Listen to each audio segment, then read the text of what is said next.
طه ما أنزلنا عليك القرآن لتشقى إلا تذكرة لمن يخشى تنزيلا ممن خلق الأرض والسماوات العلى الرحمن على العرش استوى له ما في السماوات وما في الأرض وما بينهما وما تحت الثرى وإن تجهر بالقول فإنه يعلم السر وأخفى الله لا إله إلا هو له الأسماء الحسنى وهل أتاك حديث موسى إذ رأى نارا فقال لأهلهم كثوا إني آنست نارا لعلي آتيكم منها بقبس أو أجد على النار هدى فلما أتاها نودي يا موسى إني أنا ربك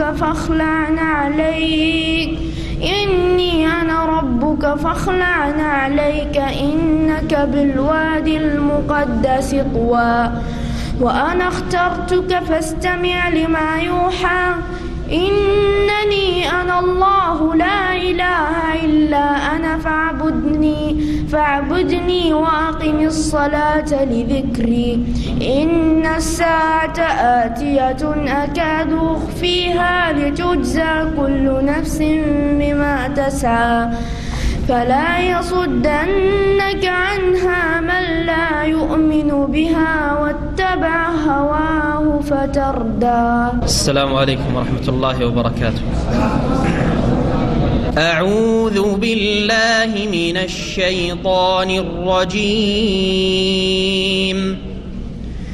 إن الذين كفروا بآياتنا سوف نصليهم نارا كلما نضجت جلودهم بدلناهم جلودا غيرها ليذوقوا العذاب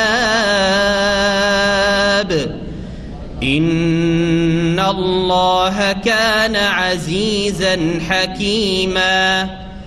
والذين آمنوا وعملوا الصالحات سندخلهم جنات تجري من تحتها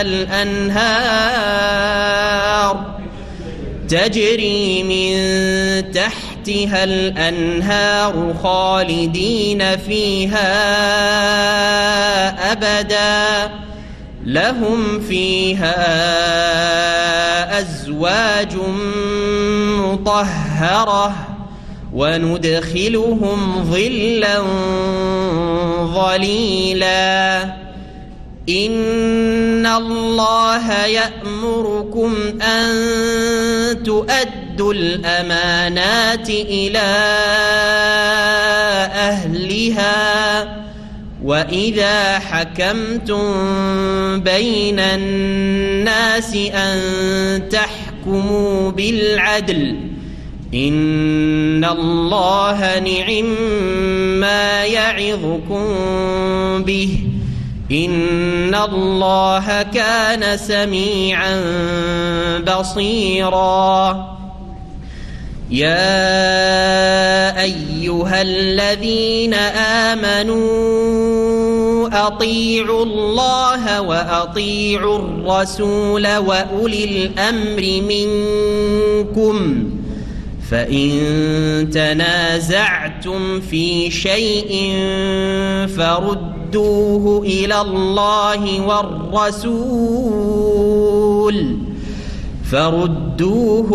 الله والرسول إن كنتم تؤمنون بالله واليوم الآخر ذلك خير وأحسن تأويلا. الله وبركاته. إن الحمد لله نحمده ونستعينه ونستغفره ونعوذ بالله من شرور أنفسنا ومن سيئات أعمالنا من يهده الله فلا مضل له ومن يضلل فلا هادي له وأشهد أن لا إله إلا الله وحده لا شريك له وأشهد أن محمدا عبده ورسوله صلى الله تعالى عليه وعلى آله وصحبه وسلم تسليما كثيرا أما بعد فقد قال الإمام البخاري رحمه الله تعالى باب من قعد حيث ينتهي به المجلس ومن رأى فرجة في الحلقة فجلس فيها قال حدثنا إسماعيل قال حدثني مالك عن إسحاق بن عبد الله بن أبي طلحة أن أبا مرة مولى عقيل بن أبي طالب أخبره عن أبي واقد الليثي أن رسول الله صلى الله عليه وسلم بينما هو جالس في المسجد والناس معه إذ أقبل 3 نفر فأقبل 2 إلى رسول الله صلى الله عليه وسلم وذهب واحد قال فوقف على رسول الله صلى الله عليه وسلم فأما أحدهما فرأى فرجة في الحلقة فجلس فيها وأما الآخر فجلس خلفهم وأما الثالث فأدبر ذاهبا فلما فرغ رسول الله صلى الله عليه وسلم قال ألا أخبركم عن النفر الثلاثة أما أحدهم فآوى إلى الله تعالى فآواه الله إليه وأما الآخر فاستهي الله منه وأما الآخر فأعرض الله عنه মান আল্লাহর সমস্ত প্রশংসা যে আল্লাহ রাব্বুল আলামিন দ্বীনের ইলম নাযিল করেছেন এবং দ্বীনের ইলম বন্টন করার জন্য আম্বিয়া এবং রাসূলগণকে প্রেরণ করেছেন রিসালাত নবুয়ত দিয়ে। সালাত এবং সালাম নাযিল হোক আমাদের প্রিয় নবী শেষ নবী মুহাম্মদুর রাসূলুল্লাহ সাল্লাল্লাহু আলাইহি সাল্লামের উপর, যার কাছ থেকে যে ইলম নিয়েছে এবং বিশ্বাস করেছে, আমল করেছে, সেই ব্যক্তি ইহকাল পরকালে কামিয়াব হয়েছে। আমাদের ধারাবাহিক আলোচনা সহিহ আল বুখারী থেকে, ইমাম বুখারী রাহিমাহুল্লাহ তাআলার প্রসিদ্ধ কিতাব আল কোরআনুল কারীমের পরে যার মর্যাদা সমস্ত মুসলিম উম্মার কাছে, সেই কিতাবের পর্ব হচ্ছে কিতাবুল ইলম, ইলম বা জ্ঞান অর্জন করার পর্ব। আমাদের এই কিতাবুল ইলমের পর্বে আজকে ধারাবাহিক আলোচনায় পর্ব নম্বর হচ্ছে 3, বাব অধ্যায় হচ্ছে বাব মান কাআদা ইয়ানতাহি বিহিল মাজলিস ওয়া মান রাআ ফুরজাতান ফিল হালকা ফাজালাসা ফিহা। অধ্যায় নম্বর 8। ইমাম বুখারী রাহিমাহুল্লাহ বলছেন এই অধ্যায় হচ্ছে ওই লোক সম্পর্কে যেই ব্যক্তি যেখানেই কোনো মজলিসের বসা শেষ হয় সেখানে বসে যায়, মজলিসের শেষ দিকে বসে যায়, মানুষের মাঝে ধাক্কাধাক্কি না করে অথবা কাঁধের ওপর দিয়ে সামনে এগিয়ে না গিয়ে যেখানে মজলিসের লোকের বসা শেষ হয়েছে সেখানে গিয়ে বসে যায়। এটা হচ্ছে ইসলামী আদব বৈঠকের বা মজলিসের, আদাবুল মজলিস, মজলিস বা অনুষ্ঠানের কিছু আদব রয়েছে। সে ইসলামিক অনুষ্ঠান হোক অথবা কোনো পার্থিব অনুষ্ঠান হোক, সামাজিক পারিবারিক অনুষ্ঠানও হতে পারে, যে কোনো অনুষ্ঠান হতে পারে, বাস বৈধ অনুষ্ঠান হলেই হলো। যদি অবৈধ অনুষ্ঠান হয় তাহলে বসা হারাম। তাহলে আমাদের কাছে বৈধ অনুষ্ঠান আর অবৈধ অনুষ্ঠান, বৈধ অনুষ্ঠান যেগুলি সেগুলির মধ্যে সবচেয়ে শ্রেষ্ঠ অনুষ্ঠান বা মাহফিল হচ্ছে, মজলিস হচ্ছে ইসলামের মজলিস, যেখানে কোরআন এবং সুন্নাহর কথা, সহিহ আকীদার কথা, দ্বীনের শিক্ষা দেওয়া এবং নেওয়া নিয়ে আলোচনা হয়। এটা সবচাইতে উত্তম মজলিস। আর তারপরে গঠনমূলক যে কোনো মজলিস, সেটা পারিবারিক মজলিস হতে পারে, আপনার পরিবারের স্ত্রী, ছেলে মেয়ে, আরও সদস্য যারা আছে তাদের কিনে বসে কোনো পারিবারিক আলোচনা করছেন, অথবা সামাজিক কোনো মজলিস হতে পারে, রাষ্ট্রীয় মজলিস হতে পারে, জি হ্যাঁ, আদালত হতে পারে, আপনার সংসদ হতে পারে। মজলিসের একটি আদব হচ্ছে যেখানে মজলিস শেষ হচ্ছে সেখানে বসে যাবে। তা এটা হচ্ছে অধ্যায়ের বিষয়বস্তুর একটা অংশ। তার মানে এই যে পরে যারা আসছেন এখন, আসার পরে এইখানে আসার চেষ্টা করবেন না, এইদিকে আসার চেষ্টা করবেন না। আর যারা আগে এসেছেন আবার ওই দিকেই অলস পাটি সব ওই যে হেলান দিয়ে আগে বসে যাচ্ছেন, অথচ সব যুবক। একটাও দাড়ি সাদা দেখেন, ওই যে একটা দুটো, একটা দাড়ি সাদা দেখছি মাশাআল্লাহ, আর কোনো সাদা নেই, কিন্তু সব আগেই মাশাআল্লাহ জায়গা বুকিং দিয়ে জায়গাও না, দেয়াল বুকিং দিয়ে, ওয়াল বুকিং দিয়ে বসে আছে, ওয়াল বুকিং দিয়ে বসে আছে। তো এইটাও মজলিসের আদব না। মজলিসের আদব হচ্ছে যারা আগে চলে আসবেন আগে এসে সামনে বসবেন, যারা পরে আসবেন নিজেকে সিনিয়র মনে করবেন না। কারণ অনেকে নিজেকে মনে করে যে আমি এত পুরাতন লোক আর আমি পিছনে বসবো, এটা আবার আমার জন্য শোভা পাই না।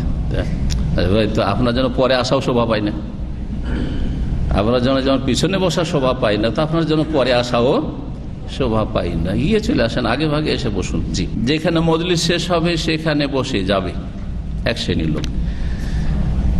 আর যদি দেখা যায় যে সামনে এগিয়ে যেতে পারবো, মানুষকে কষ্ট না দিয়ে সামনে এগিয়ে যেতে পারবো, রাস্তা আছে, যেমন এইখান দিয়ে রাস্তা করা আছে, রাস্তা আছে, আর কোনো জায়গায় খালি আছে, তাহলে খালি জায়গায় বসে যেতে পারে, খালি জায়গায় বসে যেতে পারে। কারণ যারা খালি রেখে ওইরকম বসে এসেছে তারা ভুল করেছে, ওদের উচিত ছিল খালি এরকম জায়গা না রাখা। সুতরাং খালি জায়গা যদি পায় তাহলে খালি জায়গায় বসে যাবে। এটা এমন কি প্রথম বলতে হয় যে সালাতের ক্ষেত্রে মসজিদে বসার আদব, মসজিদে সালাতের জন্য যাওয়ার আদব। জুমা মসজিদে যাচ্ছেন, অনেকে আসবেন পরে, কিন্তু পেছনে সালাত আদায় করার নামাজ পড়াটা তার জন্য মানহানি, ও সামনের দিকে যাবেই।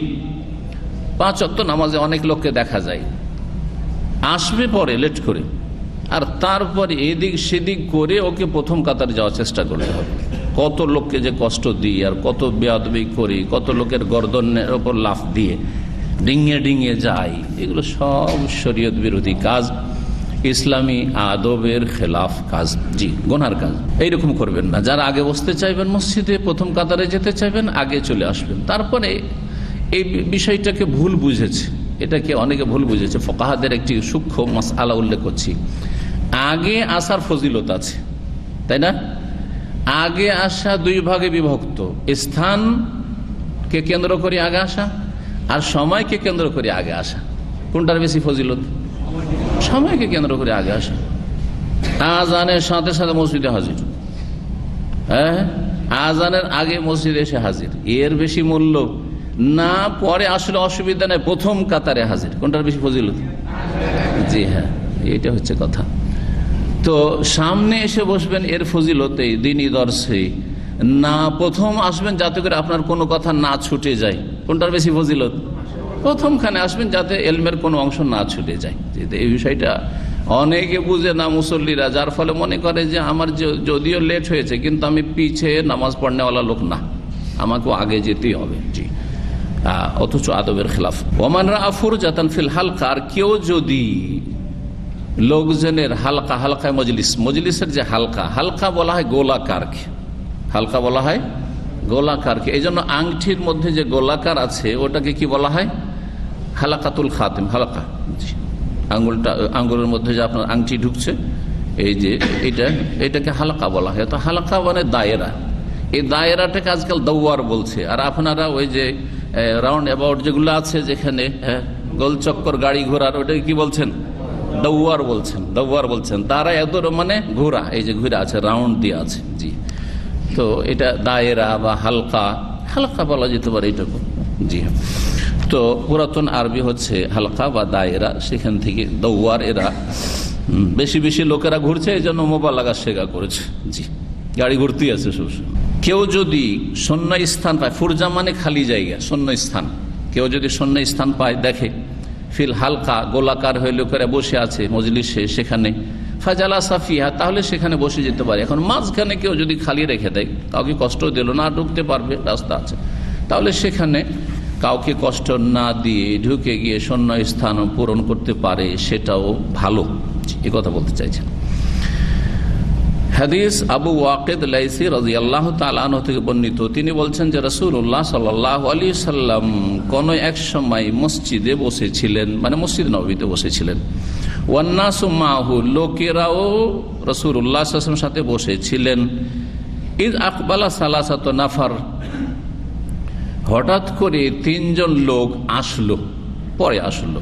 তা আগে থেকে লোকেরা বসেছিলেন কার সাথে? রাসূলুল্লাহ সাল্লাল্লাহু আলাইহি ওয়াসাল্লামের সাথে। তার মানে দিনের আলোচনাই চলছিল, নবী সাল্লাল্লাহু আলাইহি ওয়াসাল্লাম লোকজন নিয়ে বসে আছেন, মানে দিনের কথাই চলছে। নবী সাল্লাল্লাহু আলাইহি ওয়াসাল্লাম যা বলছেন সেটাই হয় কোরআনের আয়াত অথবা রাসূলুল্লাহ সাল্লাল্লাহু আলাইহি ওয়াসাল্লামের কথা, সেগুলি হচ্ছে হাদিস সুন্নাহ।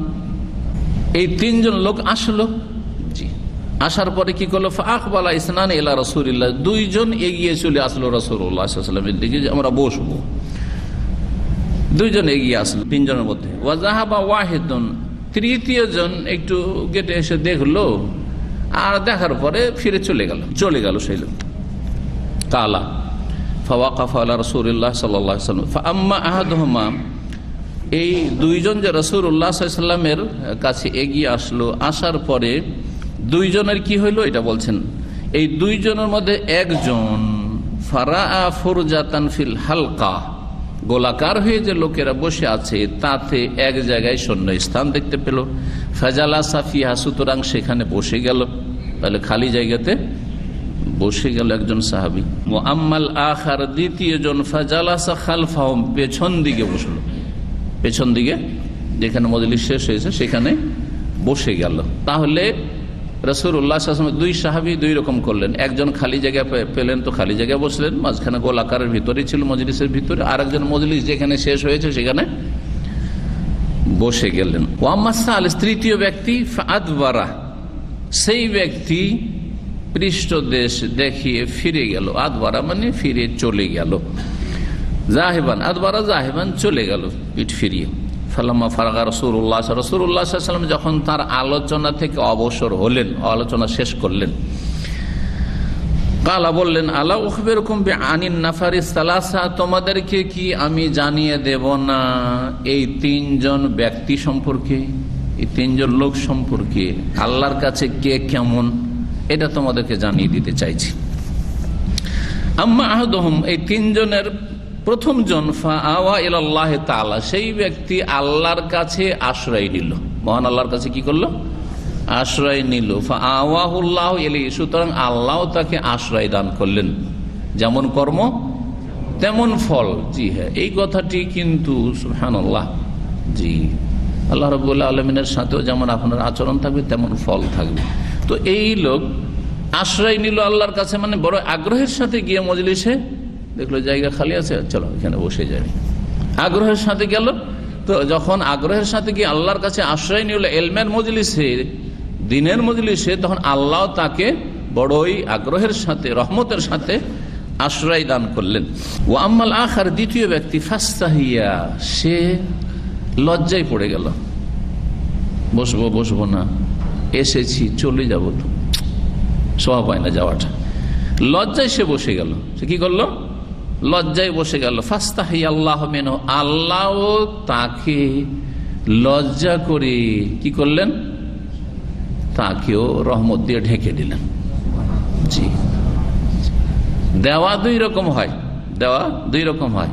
কাউকে বড়ই আগ্রহের সাথে দিচ্ছেন, আপনি অন্তর খুলে দিচ্ছেন, আর কাউকে চক্ষু লজ্জায় দিচ্ছেন, করেন না, আপনারাও করেন। কিন্তু তো আল্লাহর প্রথম ব্যক্তিকে বড় আগ্রহের সাথে রহমত দিয়ে ঢাকলেন, আর দ্বিতীয় ব্যক্তিকে লজ্জায়, যেহেতু সেই ব্যক্তি লজ্জায় বসে গেছে দ্বীনের মজলিসে, তো আল্লাহ তার যেমন আচরণ তেমন আচরণ করলেন। তুমি লজ্জায় যখন দ্বীনের মজলিসে বসলে, তো আল্লাহ লজ্জায় তোমাকে মাফ করে দিলেন এবং তোমাকেও রহমত থেকে বঞ্চিত করলেন না।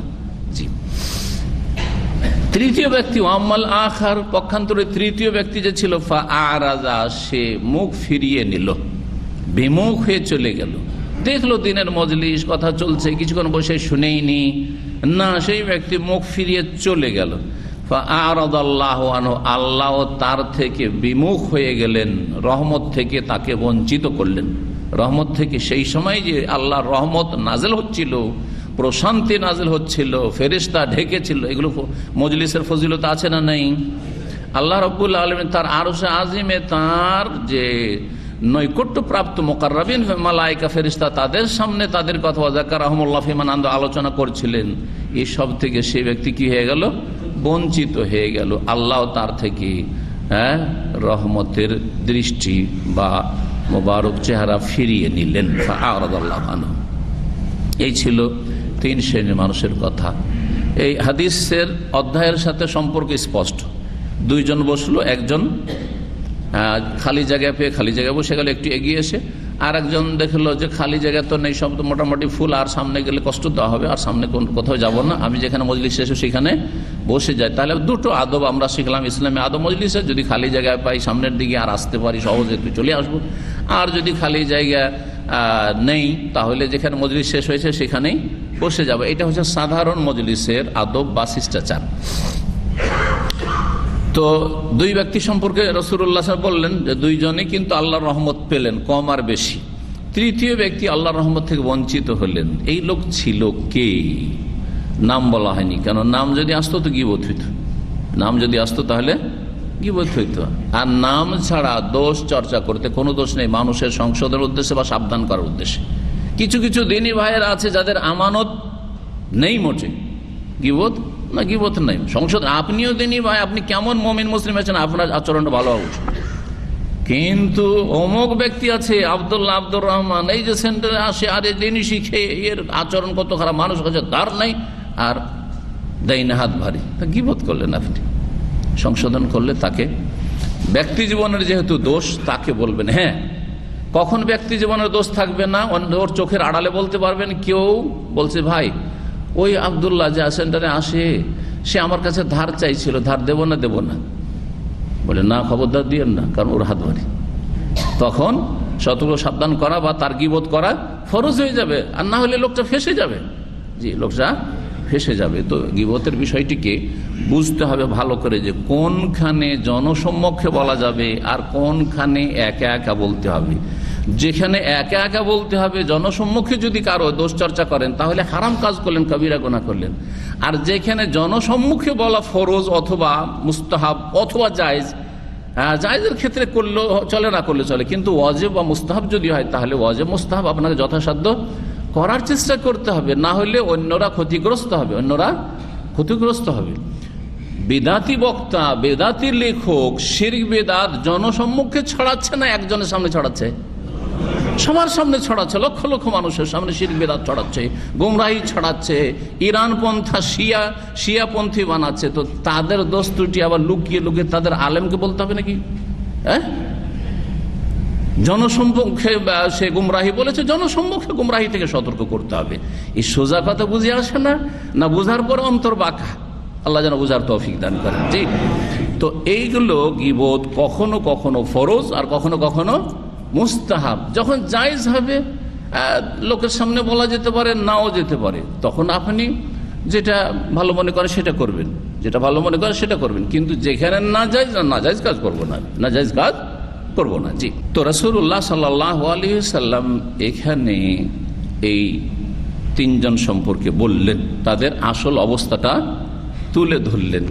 এখানেও বৃহৎ উদ্দেশ্য আছে, যাতে করে যারা রাসূলুল্লাহ সাল্লাল্লাহু আলাইহি ওয়াসাল্লাম মজলিসে আসছে বা কিয়ামত পর্যন্ত দিনের মজলিসে আসবে তারা সবাই একই শ্রেণীর নয়, এটা মানুষকে শেখানো সম্ভব হয়। যদি নবী সাল্লাল্লাহু আলাইহি ওয়াসাল্লাম না বলতেন তিনটা লোক সম্পর্কে, তাহলে আপনাদেরকে চেনা যেত যে কে কোন শ্রেণীর। ভাবছেন যে সবাই মনে হচ্ছে একবারে ফেরেশতা চরিত্রের আর ফেরেশতা কলবের, তাই না? না, কেউ এসছে বড় আগ্রহের সাথে এসছে, কেউ লজ্জাতে এসেছে, যখন চলেই এসছি আমি এখানে তখন বসেই যাই, আর না হইলে আসতাম না। যখন কারো সাথ পেয়েছি তো চলে যাই, যখন কেউ ফিরিতে ডাকছে গাড়িতে ডাকছে, লজ্জায় পড়ে গেল, চলো ভাই আমি সেন্টারে আছি, চলেন চলেন, কেমন করে না করবো, লজ্জা তোর গাড়িতে চেপে গেল, সেই জন্য বসে গেল, তো আল্লাহ লজ্জা করে মাফ করবেন, কথা বোঝায়। কিন্তু তার কোয়ালিটি একেবারে নিচে নেমে গেল আগের কোয়ালিটির চাইতে, এগুলো বুঝতে পারছেন বিষয়গুলো। আর কেউ যদি আসার পরে আপনাদের অনেকের গাড়িতে আসার পরে শিকতে কেনাকাটা করলো, আর কেনাকাটা করে বলছে যখন দাস শেষ হবে আপনার, তখন আমাকে একটা মিস কল দেবেন, আমি চলে আসবো ওইখানে। অনেক যাবেন আপনাদের সাথে এসে, সব কেনাকাটা শেষ হলে, হাট বাজার শেষ হলে এসে হাজির আছে আপনার গাড়িতে চড়ার জন্য। এই ব্যক্তি মুখ ফিরিয়ে নিল, সুতরাং আল্লাহ তার থেকে মুখ ফিরিয়ে নিলেন এবং তাকে রহমত থেকে বঞ্চিত করলেন। এখন এই লোকটি কোন চরিত্রের ছিল? তৃতীয় লোকটি, যার থেকে আল্লাহ মুখ ফিরিয়ে নিলেন, অথচ রাসূলুল্লাহ সাল্লাল্লাহু আলাইহি ওয়াসাল্লামকে দেখেছে এই লোকটি সাহাবী নাকি মুনাফিক। মুনাফিককে সাহাবী বলবো না, ঠিক আছে, যদিও নবী সাল্লাল্লাহু আলাইহি ওয়াসাল্লামকে দেখে, কারণ মুনাফিকের অন্তরে ঈমান ছিল না। আর সাহাবী হওয়ার জন্য ঈমান প্রথম শর্ত। হ্যাঁ, মাল্লাকিয়ান নবী সাল্লাল্লাহু আলাইহি ওয়াসাল্লাম মুমিনান বিহি ওয়া মাতা আলা যালিকা। সাক্ষাৎ হইতে হবে, ঈমান অবস্থায় হইতে হবে, এর উপরে মৃত্যুবরণ করতে হবে। এই তিনটে শর্ত যদি পাওয়া যায় তাহলে সাহাবী হবে, না হলে সাহাবী হবেন। তাহলে মুনাফিক যারা মদিনায় ছিল তারা সাহাবী নয়, যদিও দিনে 14 বার করে দেখেছে। হ্যাঁ, দরকার অনেক দিনের কথা শুনেছে, কিন্তু সাহাবী না। মুনাফিক যে অন্তরের মুনাফিক, হ্যাঁ, আখলাকের মুনাফিক না। মুনাফিক দুই রকম, চরিত্রের মুনাফিক, আমলের মুনাফিক, আর আকীদা বিশ্বাসের মুনাফিক, অন্তরের মুনাফিক। অন্তরে কপটতা ভরা আছে বা মুনাফিকি ভরা আছে, তো তারা সাহাবী নয়, মনে রাখবেন।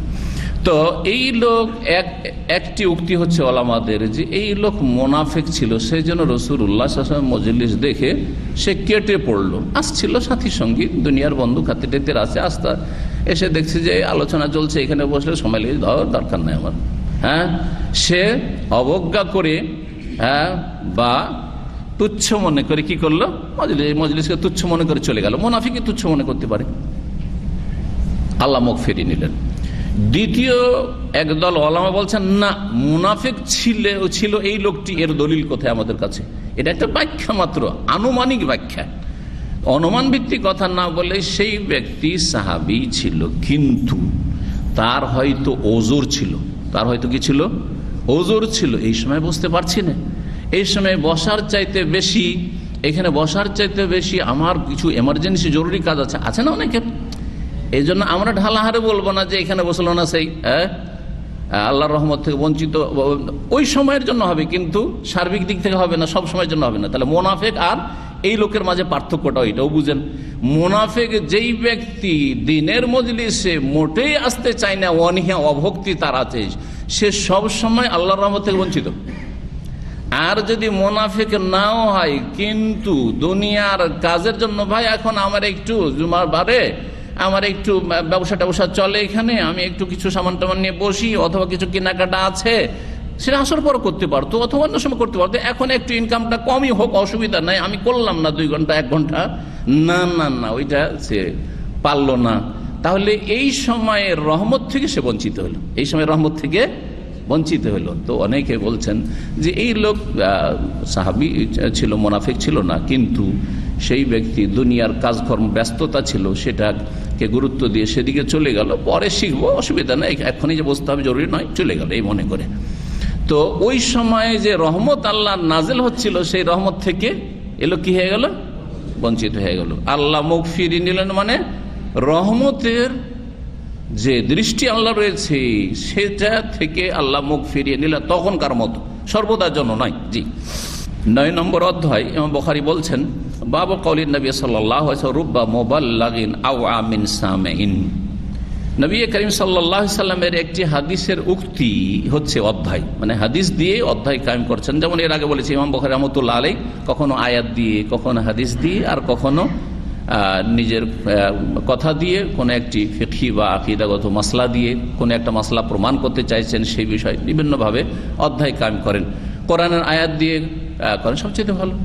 হাদিস দিয়ে করছেন, তার মানে ওইটাই দলিল, ওইটি হচ্ছে আমার দাবি। অধ্যায় কায়েম করা মানে কি, যে এই বিষয়টি আমি প্রমাণ করতে চাইছি, তো কোরআন দিয়ে প্রমাণ করে দিলাম, হাদিস দিয়ে প্রমাণ করলাম, আর তার পক্ষে যে দলিল বা হাদিস আসছে সেটা অধ্যায়ের আন্ডারে বর্ণনা করছেন। তো নবী করিম সাল্লাল্লাহু আলাইহি ওয়াসাল্লামের বাণী হচ্ছে অধ্যায়। এখানে কি, রুব্বা মুবাল্লাগিন, অনেক বাণী প্রাপ্ত ব্যক্তি, আও আমিন সামিন, শ্রোতার চাইতে অধিক সংরক্ষণকারী হয়ে থাকে। জি, কি মানে বাণী প্রাপ্ত? মানে যার কাছে বাণীটা পৌঁছিয়ে দেওয়া হলো। মুবাল্লাগ মানে যার কাছে পৌঁছিয়ে দেওয়া হলো, ইসম মাফউলের সেগা। যার কাছে এলেমটা পৌঁছিয়ে দেওয়া হলো, সেই ব্যক্তি অনেক সময়, সব সময় না হলো, সব সময় নয়, কিন্তু অনেক সময় কি হয়ে যায়, যেই ব্যক্তি প্রথম শুনেছিল আর বর্ণনা করেছিল, যার কাছ থেকে ওই ব্যক্তিকে বাণী পৌঁছিল, তার থেকে বেশি সংরক্ষণকারী, মানে আয়ত্তকারী, এলেমটাকে হেফাজতকারী হয়ে বড় আলেম হইতে পারল, যুগে যুগে হয়ে আছে। জি, ইমাম বুখারী রাহমাহুল্লাহ অনেক ওস্তাদ চাইতে, সবার আমি বলবো না, কিন্তু হইতে পারে সেই কথা, অনেক ওস্তাদের চাইতে বা অধিকাংশ ওস্তাদের চাইতে অনেক এগিয়ে গেছেন, অনেক বড় বড় আইম্মা কেরাম, ওলামা কেরামগণ। এমনকি আপনি সাধারণ অবস্থায় থাকলেও আমাদের অনেক ওস্তাদ আছেন যারা আমাদেরকে কায়দা আমপারা কোরআন পড়িয়েছেন, সেখানে আছেন, তাই না? অথবা প্রথম ক্লাসগুলিতে পড়িয়েছিলেন। হ্যাঁ, আর অনেকে আছেন যে অনেক এগিয়ে আছেন। তো কখনো কখনো হয় কি, যার কাছে কোরআন এবং হাদিসের কথা পৌঁছানো হইল, মোবাল্লাগ বাণী প্রাপ্ত, যার কাছে বাণী পৌঁছিল, সে যেই ব্যক্তি শোনালো তার চাইতে বেশি সংরক্ষণকারী হইতে পারে। এখানে ফিট করেন, আমার কাছ থেকে আপনারা শুনছেন না? শোনার পরে হতে পারে যে আল্লাহ কাউকে মেধা শক্তি, স্মৃতিশক্তি এত বেশি দিয়েছে যে আমি বলেছি আমি ভুলে গেছি, আর যে শুনেছে আমার কাছ থেকে সে কথাটি মনে রেখেছে বা আমার এলেমগুলি আমার চাইতে বেশি সে সংরক্ষণ করে রাখতে পেরেছে। জি, আমার চাইতে বেশি অন্যদেরকে ফায়দা পৌঁছাইতে পেরেছে, আমার চাইতে বেশি অন্যকে উপকৃত করতে পেরেছে। হতে পারে না? হতে পারে। ওস্তাদের চাইছে ছাত্ররা যুগে যুগে বড় হয়ে থাকে, যদিও যত কিয়ামত কাছে আসছে সেই আশা আর করা যাচ্ছে না। এক সময় সেটা খুব বেশি ছিল, বেশি না হইলেও অনেক ছিল, কিন্তু এখন সেই আশা করা খুব সম্ভাবনা কম আর কি। কারণ এলম ধীরে ধীরে উঠে যাবে। নবী করিম সাল্লাল্লাহু আলাইহি ওয়াসাল্লাম বলেছেন, এলম উঠে যাবে এলম এমনিতে হঠাৎ করে উঠে যাবে না, বরং বড় বড় আলেমরা ওস্তাদের উঠে যাবে, আর তাদের বিকল্প শূন্য স্থান পূরণকারী কোনো আলেম পয়দা হবে না, বা ওইরকম যোগ্য আলেম হবে না। নবী সাল্লাল্লাহু আলাইহি ওয়াসাল্লাম এই কথাই বলেছেন। আর এই মর্মে বেশ কিছু হাদিস রয়েছে, কিন্তু ওই হাদিসগুলির একটা অংশ শুধু নিয়ে এসেছেন লম্বা হাদিসের শেষ দিকে। হাদিস নম্বর 67, আব্দুর রহমান ইবনে আবি বকরা থেকে বর্ণিত, তিনি তার পিতা আবু বকরা রাদিয়াল্লাহু তাআলা আনহু থেকে বর্ণনা করেছেন। আবু বকরা অন্য সাহাবী, আর আবু বকর রাদিয়াল্লাহু তাআলা আনহু প্রখ্যাত সাহাবী খলিফা। জি, তো আবু বকর রাদিয়াল্লাহু তাআলা আনহু থেকে বর্ণিত, তিনি বলছেন যে যাকারান নবী সাল্লাল্লাহু আলাইহি ওয়াসাল্লাম, তিনি নবী সাল্লাল্লাহু আলাইহি ওয়াসাল্লামের কথা একবার আলোচনা করলেন, এই সাহাবী আবু বকরা কি আলোচনা করলেন, যে কাদ আলা বাইরিহি, তার উটের পিঠে বসলেন, উটের উপর রাসূলুল্লাহ সাল্লাল্লাহু আলাইহি ওয়াসাল্লাম বসলেন একবার। ওয়া আমসাকা ইনসানুন বিখিতামিহি আও বিজমামিহি, আরেকজন লোক সেই উটের লাগামটি ধরে রাখলেন। খেতাম মানেও লাগাম হয়, আর জেমাম মানেও লাগাম হয়। লাগামটি ধরে রাখলেন। লাগাম বুঝেন তো না? বুঝেন না? জি, রশি লাগাম, নাকে দিয়ে ওই গরুর যেমন যে নাকে দেওয়া থাকে লাগাম।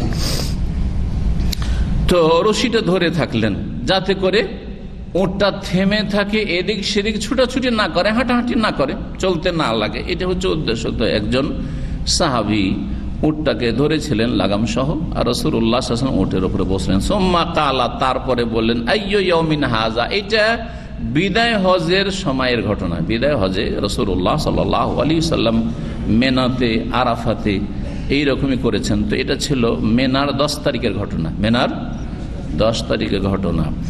আইয়ু ইয়াউমিন হাযা, এই দিনটা কোন দিন জিজ্ঞাসা করলেন রাসূলুল্লাহ সাল্লাল্লাহু আলাইহি ওয়াসাল্লাম। সহজ, কিন্তু সাহাবীরা ভাবছেন যে কি জানি নবী সাল্লাল্লাহু আলাইহি ওয়াসাল্লাম হয়তো অন্য কোনো নাম বলবেন, যদিও জানা আছে, বলতে সাহস করেননি। অনেক সময় জানা থাকলেও বলতে সাহস হয় না, যে কি জানি হয়তো অন্য কিছু যদি থাকে। জি, ফাসাকাতনা, সাহাবীরা বলছেন যে আমরা সব চুপ হয়ে গেলাম। হাত্তা জানান্না আন্নাহু সাইয়ুসাম্মিহি সিওয়া ইসমিহি, ভাবলাম যে নবী সাল্লাল্লাহু আলাইহি ওয়াসাল্লাম অন্য কোন নামকরণ করবেন। সুতরাং আমরা যেটা জানি যে এটা কুরবানির দিন, ইয়াউমুন নাহর মানে জবাইয়ের দিন, কুরবানির দিন। জি, কুরবানির দিনকে আমাদের বাংলা ভাষাভাষীরা বকরা ঈদ বলে। কি বলে? কেন বকরা ঈদ বলে বলতে পারেন? হ্যাঁ, একজন কি না, বকরি তো উর্দু শব্দ বা বাংলা শব্দ, আর বকরা ঈদ শব্দটি আরবি থেকে এসছে, বা কাফ দি। হ্যাঁ, বকরা ঈদ বাকার থেকে এসছে। বাকার মানে কি? গরু। তো বাঙালিরা ঈদুল আজহাকে সাথে আপনার খাসি, বকরি, দুম্বা, ভেড়া, ভেড়ি, মেষ সবই কোরবানি হয়, উটও হয়, গরু হয়। তো বকরা ঈদ কেন নাম দিয়েছে? তো এর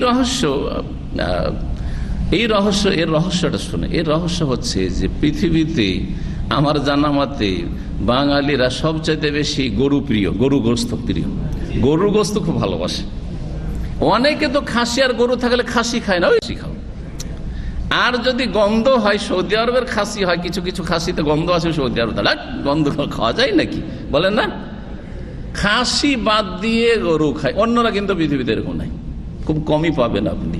হ্যাঁ, জি হ্যাঁ, লাভ লস বলছি না, কিন্তু লাভ লসটা ডাক্তারদের কাছে শুনে দেবে, যদি আমি কিছু জানি, কিন্তু সব বলবো না আপনাদেরকে। তো কথা হচ্ছে যে কোনটাতে লাভ কোনটাতে লস। হ্যাঁ, তো ওইসব না গিয়ে আসল বিষয় বকরা ঈদ বেশি বেশি গরু জবাইয়ের মাধ্যমে, গাভী জবাইয়ের মাধ্যমে যেহেতু কোরবানি করে, সেই নাম দিয়ে দিয়েছে বকরা ঈদ। আরবরা ওইটার নাম দিত জামাল ঈদ, হ্যাঁ, বা বাইর ঈদ, এবেল ঈদ, ঈদ বলতো এবেল উট, জামাল উট, বাইর উট, নাকা ঈদ কোনটা বলেনি আরবরা, কিন্তু আমরা বকরা ঈদ নাম দিয়েছি। এটা কিন্তু আমাদের দেওয়া নাম। সাহাবীরা ভাবলেন যে অন্য কোনো নামকরণ করবেন। কাল আলাইসা ইয়াউমান নাহার, এটা কি ইয়াউমুন নাহার জবাইয়ের দিন না? নাহার মানে জবাই করা, আর তাও উট জবাই করা। উট কেমন করে জবাই করতে হয় কেউ বলতে পারেন? উট কিন্তু শুইয়ে দিয়ে জবাই করা হয় না, হ্যাঁ, দাঁড় করে রেখে বেঁধে, পা বেঁধে দাঁড় করে রেখে কি করে, এইভাবে ছোড়া ঢুকিয়ে দেয়। হ্যাঁ, ওরকমই এই ঢুকিয়ে দিয়ে যখন রক্ত পড়তে থাকে, আজকাল দেখেছেন সোশ্যাল মিডিয়া কেমন করে রক্ত পড়ছে, সুবহানাল্লাহ, তখন কমজোর হয়ে যায়, পড়ে যায়, আর পড়ে যাওয়ার পরে তারপরে তখন সেটা জবাই করা হয়। এটাকে নাহার বলা হয়। ফাসাল্লি লিরাব্বিকা ওয়ানহার, নাহার করো। উটের ক্ষেত্রে নাহার হচ্ছে উত্তম, আর গরুর ক্ষেত্রে আর বকরির ক্ষেত্রে জবাই করা হচ্ছে উত্তম। সুতরাং কেউ যদি বকরা, বকরি, খাসি, দম্বা অথবা গরু নাহার করে, তাহলে সেটা সুন্নাতের খেলাফ, অনুত্তম, কিন্তু জায়েজ, হালাল হয়ে যাবে।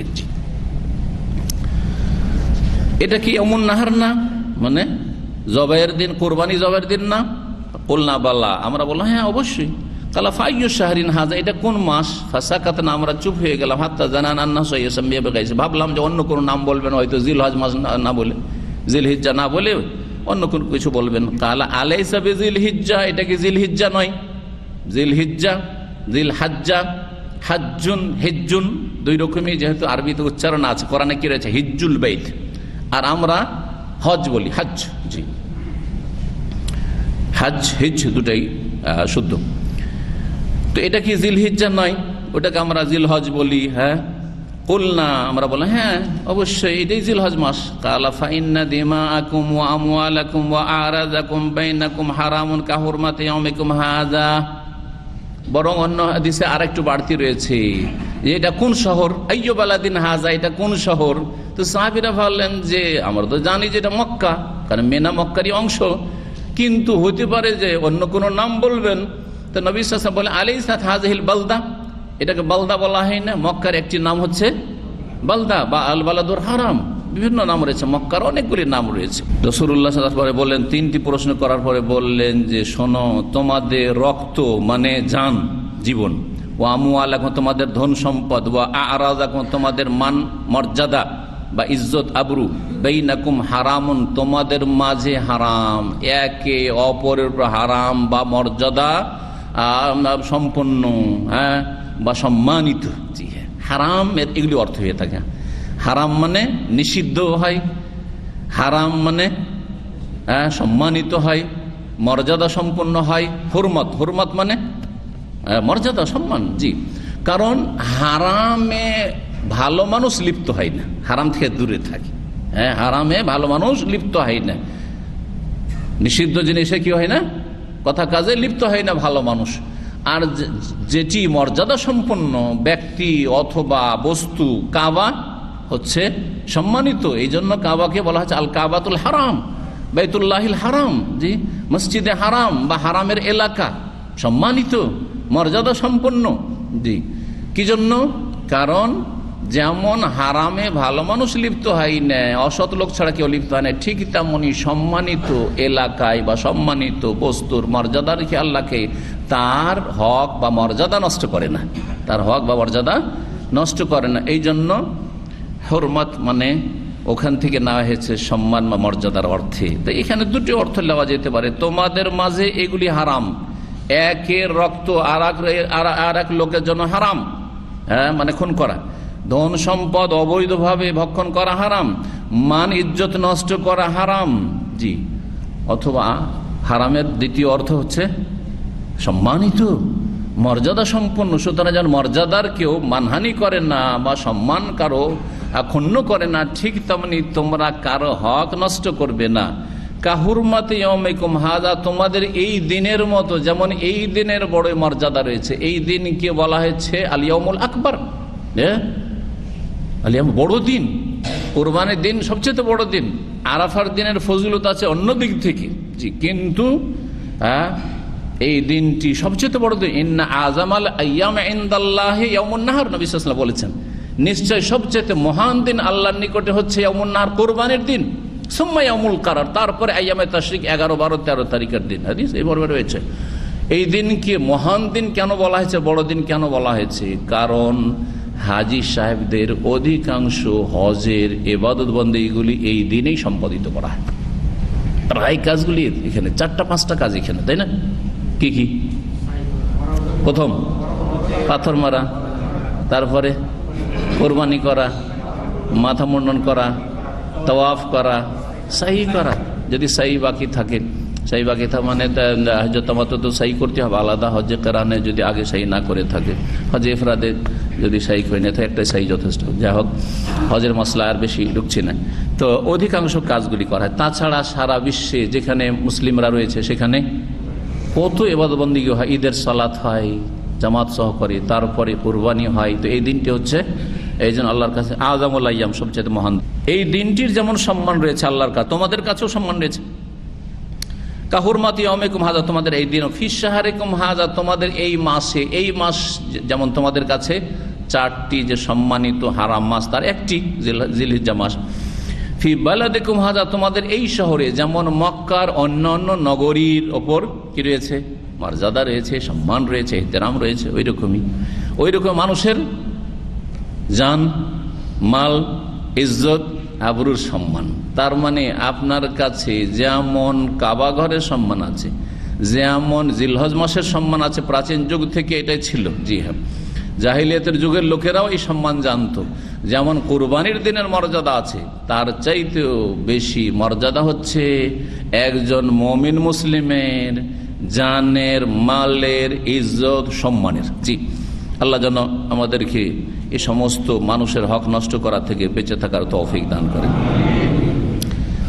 তারপরে বলছেন লিয়ুবাল্লিগু শাহিদুল গায়েবা, লিয়ুবাল্লিগি শাহিদুল গায়েবা, যাতে করে বা যেন উপস্থিত ব্যক্তি অনুপস্থিতকে কথাগুলি পৌঁছিয়ে দেয়।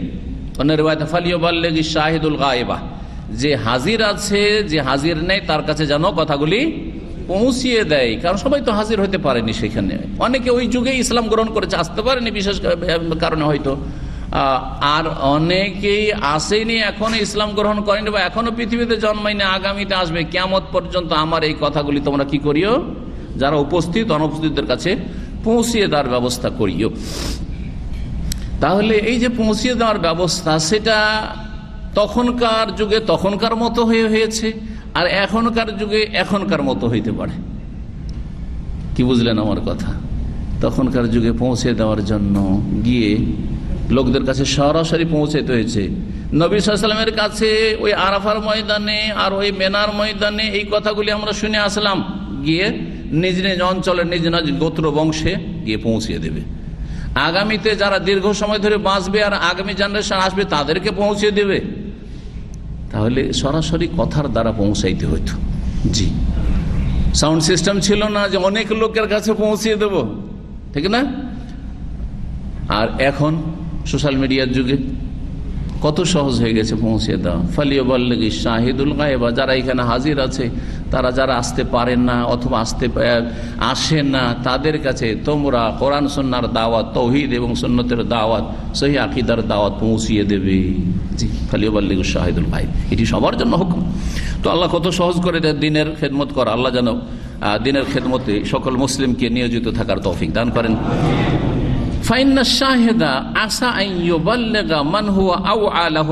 কারণ কখনো কখনো যেই ব্যক্তি উপস্থিত, সেই ব্যক্তি যাকে পৌঁছানো হইল, যেই ব্যক্তি উপস্থিত থাকলো, সেই ব্যক্তি এমন ব্যক্তিকে পৌঁছাইল যেই ব্যক্তি তার চাইতেও অধিক সংরক্ষণকারী। এখানে অন্য ভাষা দিয়ে এখানে বর্ণনা করেছেন। হাদিসের বাক্যে পার্থক্য রয়েছে, ভাব অর্থ একই। অন্য রিওয়ায়াতে রয়েছে রুব্বা মুবাল্লাগিন আও আমিন সামাইন, কখনো কখনো যেই ব্যক্তিকে পৌঁছানো হলো সে যেই ব্যক্তি শ্রোতা বা পৌঁছাইলো শুনে কারো কাছ থেকে তার চাইতে বেশি সংরক্ষণ করলো। সুতরাং তোমরা হকের কথা, দিনের কথা, আল্লাহ এবং রসুলের কথা পৌঁছাতে কার্পণ্য করবে না, পৌঁছিয়ে দাও। তোমার কাজ হচ্ছে পৌঁছিয়ে দেওয়া আর নিজে আমল করা, নিজে আমল করে পৌঁছিয়ে দেওয়া। অনেক বক্তারা বলে ওমা আলাইনা ইল্লাল বালাগ, এটা আমাদের দেশে বলেন অনেক বক্তারা, বক্তব্য শেষ করবো ওমা আলাইনা ইল্লাল বালাগ, আমার পৌঁছে দেওয়া ছাড়া আর কোনো দায়িত্ব নেই। আরে বাবা, আপনার আগে আমল করা দায়িত্ব। এই জন্য আপনি এই সেন্স নিয়ে কখনো বলবেন না যে আমি পৌঁছে দিলাম খালাস দায়িত্ব শেষ। আপনাকে আগে আমল করতে হবে, এটা আপনার আগে দায়িত্ব, আর তারপরে পৌঁছাইতে হবে। জি হ্যাঁ, তাহলে আপনার কথাতে বরকত হবে, আপনার কাজে বরকত হবে, আপনার হায়াতে বরকত হবে। জি, এবং আপনি প্রদীপের তলায় অন্ধকার থাকবেন না। 10 নম্বর অধ্যায় বলছেন ইমাম বুখারী রাহিমাহুল্লাহ, বাবুন, এই অধ্যায় হচ্ছে আল ইলমু ক্বাবলাল কওলি ওয়াল আমাল, জ্ঞান অর্জন করা আবশ্যক কথা এবং কাজের আগে। কথা কাজের পূর্বে জ্ঞান অর্জন করা, এলেম শিখা কি আবশ্যক বা ফরজ। আগে এলেম আর তারপরে আমল এবং কথা। কথাটা আমল, কিন্তু এটা হচ্ছে জিহ্বার আমল, বাকশক্তির আমল। কিন্তু যেহেতু কথা অনেক আমরা বলি, কাজের চাইতে কথা কিন্তু বেশি বলি আমরা, যার ফলে আলাদা করে এই কথাটিকে বর্ণনা করা হয়েছে। কথা কাজে মিল নেই, আমরা বলছি না কথা কাজে মিল নেই, কিন্তু যেই কথাটা বলছে ওটাও তো তার কর্ম, তার জবানের কর্ম। যেমন হাতের কর্ম আছে, চোখের কর্ম আছে, পায়ের কর্ম আছে, অন্তরের কর্ম আছে, তেমনি জবানের কর্ম হচ্ছে কথা বলা। জবানের কর্ম হচ্ছে স্বাদ খেয়ে দিয়ে খাদ্য পানীয়র স্বাদ গ্রহণ করা, হচ্ছে জিহ্বার কাজ, আমালুল লিসান, যেটাকে আমরা কওল বলছি। কথা কথা এবং কাজের আগে কি করতে হবে? এলেম শিখতে হবে। তাহলে আপনি সালাত আদায় করবেন, আগে সালাত সহিটা শিখবেন না আগে সালাত আদায় করবেন? সহি সালাত শিখতে হবে। এই জন্য সহি নামাজ শিখেন। অনেকে কিন্তু নামাজ পড়েন, মাশাআল্লাহ, আমাদের দেশের মানুষ অনেকেই পড়েন, জান্নার শিক্ষিত, অনেকে 5 ওয়াক্ত নামাজি আছেন। তারপরে অনেকে আছেন যারা দিনের সাথে জড়িত, আপন আপন গণ্ডিতে থেকে সালাত ঠিক পড়ছেন, কিন্তু সালাতের সহি এলেম তাদের কাছে নেই। আগে এলেম ফরজ, আর সেই এলেমটা হইতে হবে কি? সহি এলেম হইতে হবে। সহি এলেম কোথায় পাওয়া যাবে? ওহির উৎসে পাওয়া যাবে, কোরআন সুন্নাতে পাওয়া যাবে। সুতরাং আপনার সালাতটি যেন রাসূলুল্লাহ সাল্লাল্লাহু আলাইহি ওয়াসাল্লামের ছেড়ে যাওয়া সালাতের মতো হয়। জি, সাল্লু কামা রাআইতুমুনি উসাল্লি। এইরকমই যাবতীয় ইবাদত বন্দেগীর ক্ষেত্রে। হজে যাবেন, আগে হজে সেজেছেন, আর ওখানে গিয়ে ভাবছেন যে যখন মাসলার দরকার হবে টেলিফোন তো আছে, শাইখের নাম্বার নিয়ে নিচ্ছি। করছেন অনেকে। ভুল করার পরে ফতুয়া, ভুল করার পরে ফতুয়া, ভুল করার ফতুয়া। আগে কেন শিখেননি? আর আগে শিখে যাওয়া ফরজ ছিল। রমজান মাস চলে আসছে, আর রমজানের রোজা শুরু করে দিয়েছেন, আর রমজানের জরুরি খুঁড়িনার মাসলাই জানেন না। জরুরি মাসলাগুলো অবশ্যই জানতে হবে। কিছু কিছু মাসলা আছে অস্পষ্ট, মনে থাকে না, সেটা আলাদা কথা, তখন জিজ্ঞেস করবেন। কিন্তু আপনাকে মোটামুটি সিয়াম যখন চলে আসছে, সিয়ামের মাসলা জানতে হবে। জাকাত দেওয়ার সময় কাছে এসে, এখন জাকাতের মাসলা মাসাইল জানি আমি, জানতে হবে আপনাকে। দলিল বলছেন লিকাউলিল্লাহ তাআলা, মহান আল্লাহর বাণী, ফাআলাম আন্নাহু লা ইলাহা ইল্লাল্লাহ, জানো হে মানুষ। আগে এলেম হাসিল করো, আগে জানতে বলা হয়েছে। ফাআলাম, আগে জানতে বলা হয়েছে। কি কি জানতে হবে? দুনিয়া সম্পর্কে, আকাশ জমিন সম্পর্কে, সায়েন্স টেকনোলজি? না, ওইটা বলেন। কি বলেছেন? জানো প্রথম আন্নাহু লা ইলাহা ইল্লাল্লাহ, যে আল্লাহ ছাড়া কোনো সত্য মাবুদ নেই। আল্লাহ ছাড়া কোনো সত্য মাবুদ বা উপাস্য নেই। ইলাহ মানে হচ্ছে মালুহ, ইসম মাফুল, আর মালুহুন মানে হচ্ছে মাবুদুন। মালুহুন মানে হচ্ছে মাবুদুন। আলাহা ইয়া আল্লাহ মানে আবাদা ইয়াবুদু। এলাহকে এলাহ এই জন্য বলা হয় যে তার এবাদত হচ্ছে সত্য, তার এবাদত যে করে সে ঠিক এবাদত করে। আর বাতিল মাবুদ, এই জন্য বাতিল মাবুদ লাগাইতে হবে। দেবদেবীর পূজা, মাজারে সেজদা, মাজারে জবাই করা, মাজারে তওয়াফ করা, মাজারে চাদর চড়ানো, এগুলি হচ্ছে বাতিল মাবুদের পূজা। যদিও উনি নেক ছিলেন, কিন্তু আপনাদের এই পূজা হচ্ছে বাতিল। বুঝা গেছে না? অনেকে নেক ছিলেন, তার নেক হওয়া আপনাকে নাজাত দেবে না, তার নেক হওয়া তাকে নাজাত দেবে। কারণ সে বেচারা বলতে পারছে না যে বাবারে, আমি তো তোমাদের মতো মানুষ ছিলাম, আমার কেন পূজা শুরু করে দিলে তোমরা? আমার কবরকে কেন সাজাইতে শুরু করে দিলে? আমার কবরে কেন সেজদা করা শুরু করলে? আমি তো কিছুই দিতে পারি না, খবরই রাখি না। কিয়ামতের দিন ওয়ায়াউমাল কিয়ামাতি ইয়াকফুরুনা বিশিরকিকুম, কিয়ামতের দিন অস্বীকার করবে যে শিরক কেন করলো, আল্লাহ এদের বিচার তুমি করো। আমি জানতাম না, অমায়া সরুন আইয়া নয় বাস, ওরা জানেও না যে কখন উঠানো হবে, জানেও না যে কখন উঠানো হবে। তা আপনি যাচ্ছেন আর ওখানে কাঁদছেন, ওখানে ছেলে চাইছেন, ওখানে রোগের আরোগ্য চাইছেন, বাবার কাছে কিছুই জানো, খবরই রাখেন না। কোরআন বলছে, কোরআনই মানেন না, আর ধর্মকর্ম করছেন। কোন ধর্ম পালন করছেন? এইসব কবর মাজার পূজার ধর্ম। জি, আল্লাহ যেন বুঝার তৌফিক দান। তো আগে আল্লাহ কি বললেন? এলেম শিখো। কিসের এলেম? লা ইলাহা ইল্লাল্লাহর, মানে তৌহিদের এলেম। লা ইলাহা মানে তো তৌহিদ, লা ইলাহা শিরককে না করো, ইল্লাল্লাহ মানে তৌহিদকে হ্যাঁ করো, আল্লাহর একত্বকে হ্যাঁ করো আর বহুত্ববাদকে না করো। জি, এটি হচ্ছে তৌহিদ। তৌহিদের লা ইলাহা ইল্লাল্লাহর জ্ঞান অর্জন করো। তৌহিদের জ্ঞান সবচেয়ে বড় জ্ঞান, যা শিখা সবচেয়ে বড় ফরজ এবং সর্বপ্রথম ফরজ মানব জীবনে।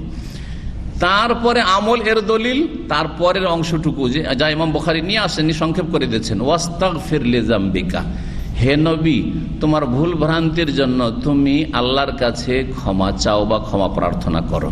নবী করিম সাল্লাল্লাহু আলাইহি ওয়াসাল্লামকে বলা হয়েছে, তার মাধ্যমে সকল মানুষকে এই শিক্ষা দেওয়ানো হয়েছে যে নবীকে যদি বলা হয় তাহলে আমাকে আপনাকে কত আল্লাহর কাছে ক্ষমা প্রার্থনা করতে হবে, ইস্তিগফার করতে হবে, আস্তাগফিরুল্লাহ পড়তে হবে।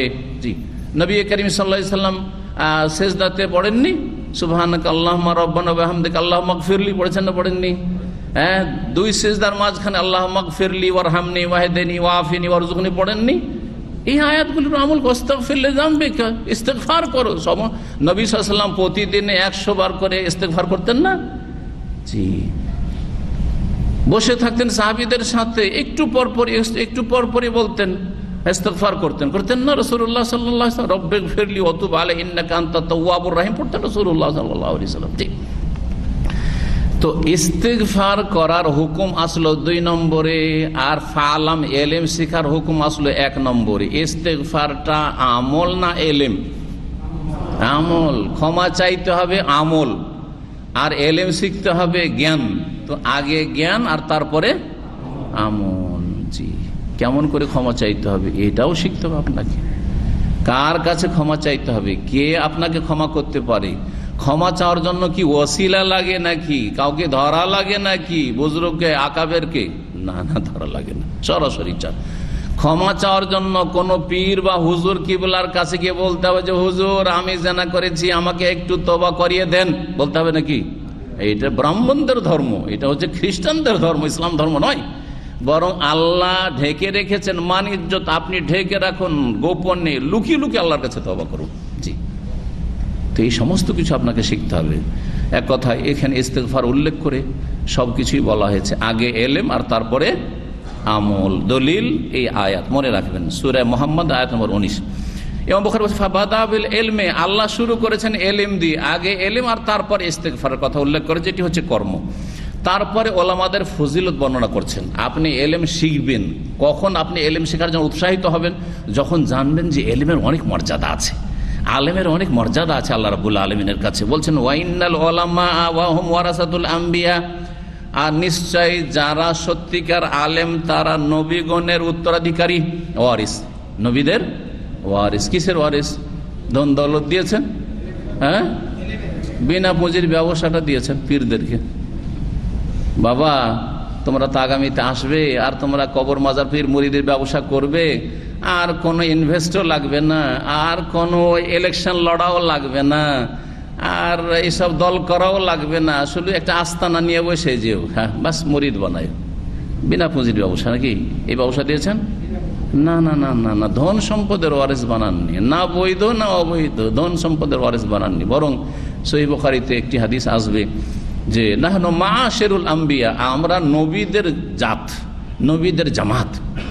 নাহনু মাশার, শুধু শেষ নবী নন, সমস্ত নবী সম্পর্কে আল্লাহ রাসূলুল্লাহ সাল্লাল্লাহু আলাইহি ওয়াসাল্লাম বলছেন নাহনু মাশারুল আম্বিয়া, আমরা নবীদের দল। লা নুরেসু, কাউকে ধন সম্পদের ওয়ারিস উত্তরাধিকারী বানাই না, আমাদের ধন সম্পদ থাকেই না, আর তার আগে দান খায়রাত করে শেষ। আর যদি থাকেও তবু কেউ ওয়ারিস হইতে পারবে না, স্ত্রী ছেলে মেয়ে ভাগ বন্টন পেলো, বাপ মা এসব পাবে না। লা নুরেস, আমরা ওয়ারিস বানাই না। মা তারাকনাহু ফাহুয়া সাদাকা, যা ছাড়বো যদি পরিত্যক্ত কোনো ধন সম্পদ থাকে সেটা কি হয়ে যাবে? সাদাকা আগে থেকে সাদাকার ঘোষণা করা আছে যে নবীর এই পরিত্যক্ত ধন, সুতরাং এটা কি সাদাকা, আগে থেকে সাদাকার ঘোষণা করা আছে। জি, এই প্রসিদ্ধ হাদিস। জি, তো রাসূলুল্লাহ সাল্লাল্লাহু আলাইহি ওয়াসাল্লাম এবং আগের আম্বিয়া কেউ ধন সম্পদের ওয়ারিস স্ত্রী ছেলে মেয়েদেরকে বানাননি। এটি হচ্ছে আল্লাহর বিধান। কারণ এই রাস্তা যদি থাকতো তাহলে অনেকে তাদেরকে অপবাদ দিত যে এই যে নবী রাসূল হয়ে কাজ করেছে এটাও ধর্ম ব্যবসা করেছে। কারণ মানুষ পেটের ব্যবসা কার জন্য করে? এই যে সামান্য এতটা ভাতের জন্য পেটের ব্যবসা কেউ করে? কেউ করবে না। কিসের জন্য? স্ত্রী, ছেলে মেয়ে, সাতগোষ্ঠী, আগামী যত 500 বছর আরাম সারামে খায়, কারো চিন্তা না করতে হয়, না খেয়ে তেল দিয়ে ঘুমে, আর আমার ছেলেরা যত খেতে পায়। হ্যাঁ, এই জন্য এত দৌড়াদৌড়ি আর ছোটাছুটি। জি হ্যাঁ, এত দৌড়াদৌড়ি ছোটাছুটি করিয়েন না। আপনি আখিরাতকে আপনার লক্ষ্য উদ্দেশ্য বানান, তাহলে আল্লাহ রাব্বুল আলামিন দুনিয়া সামলিয়ে নেবেন। দুনিয়া আপনার ছেলে মেয়েদেরকে অভাবী করবেন না, দুনিয়াও দেবেন, দিনও দেবেন। আপনি যখন দিনের গুরুত্ব দেবেন, আখিরাতের গুরুত্ব দেবেন, তখন আল্লাহ আপনার দুনিয়ার হেফাজতের দায়িত্ব নিয়েছেন, আপনার নেবেন ইনশাআল্লাহ তাআলা। তো ওলামারা নবীদের ওয়ারিস, আর নবীরা, হাদিসটা খুব লম্বা, তা বাকিটা আর নিয়ে আসেননি। হ্যাঁ, ওয়ালা আম্বিয়া ওয়ালাম ইয়ারিসু দিনারান ওয়ালা দিরহামান, নবীরা দিরহাম দিনার টাকা কড়ির ওয়ারিস বানাননি। ইন্নামা ওয়াররাসুল ইলমা, তারা ইলমের ওয়ারিস বানিয়েছেন। ইন্নামা ওয়াররাসুল ইলমা, এখানে বলছে ওয়াররাসুল ইলমা, সংক্ষেপ করে বলছেন ইলমের ওয়ারিস বানিয়েছেন নবীগণ। ফান আখাযাহু, কেউ যদি এটা নিতে পারে, ইলম নিতে পারে, তাহলে নবীদের সে ওয়ারিস। নবীদের ধন সম্পদ থেকে ভাগ পেয়েছে। কিসের ধন? এলেমের ধনে ভাগ পেয়েছে, এলেমের ধন সম্পদে ভাগ পেয়েছে। আখাযা বিহাজ্জিন ওয়াফির, তাহলে পূর্ণ অংশ পেয়ে সেই ব্যক্তি ধন্য হয়ে গেল। যেই ব্যক্তি এলেম নিতে পারলো সেই ব্যক্তি পূর্ণরূপে নিজের অংশটা নবী করিম সাল্লাল্লাহু আলাইহি ওয়াসাল্লাম থেকে নিতে পারলো, যে যত নিতে পারে। আর ধন সম্পদের ভাগের ক্ষেত্রে কেউ কিন্তু কম থাকতে চায় না। কম থাকতে চায়? যে যতটা পায় একটা ছাড়বে না। যদি বলেন যে ভিটে মাটিটা ছাড়বে না, ছাড়বো কেন? এই জমিটার ফসল 3 ফসল 2 ফসল হয়, এটা ছেড়ে দাও, তুমি 1 ফসলা নাও, নিবে? হ্যাঁ, তো যদি এতে এত গুরুত্ব দেন তো এলমের ক্ষেত্রে কত গুরুত্ব দাও। সুতরাং যারা এলেম শিখে অথবা শিখায়, তারা শিখে এবং শিখায়। যে শিখছে তার কাছে তো কিছু এলেম হয়েছে, যতটা এলেম হয়েছে তার কাছে, দিনের জ্ঞান হয়েছে, ততটা সে নবীর ওয়ারিস, ততটা সে ওয়ারিস। আর যদি বেশি নিতে পারে তাহলে বেশি ওয়ারিস হয়েছে। জি,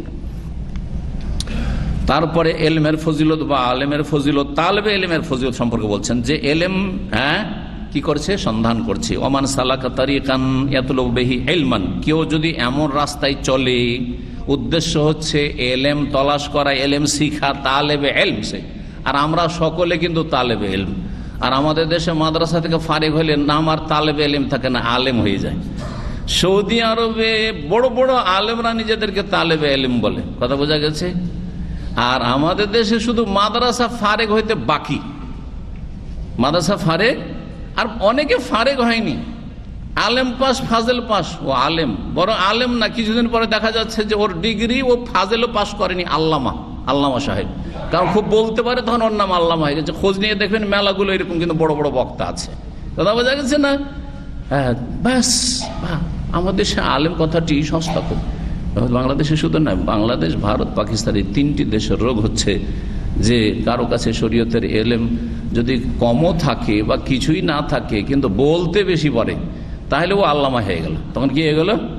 আন্তর্জাতিক বক্তা বা খ্যাতি সম্পন্ন বক্তা, আল্লামা অমুক সাহেব। ইয়াতলুবু ইলমান, আমরা এলম তলব করছি। বরং আপনারা এখন শুনছেন, তার আগে আমি এটা পড়ে এসেছি, কালকে পড়েছি, নাই পরশু পড়েছি, আজকে সকালবেলা পড়েছি। আমার নিয়মই হচ্ছে সকালবেলা জুমা মসজিদে আসার আগে অন্তত তফসিরটা খুব ভালো করে পড়ে আসতাম যখন তফসির করতাম।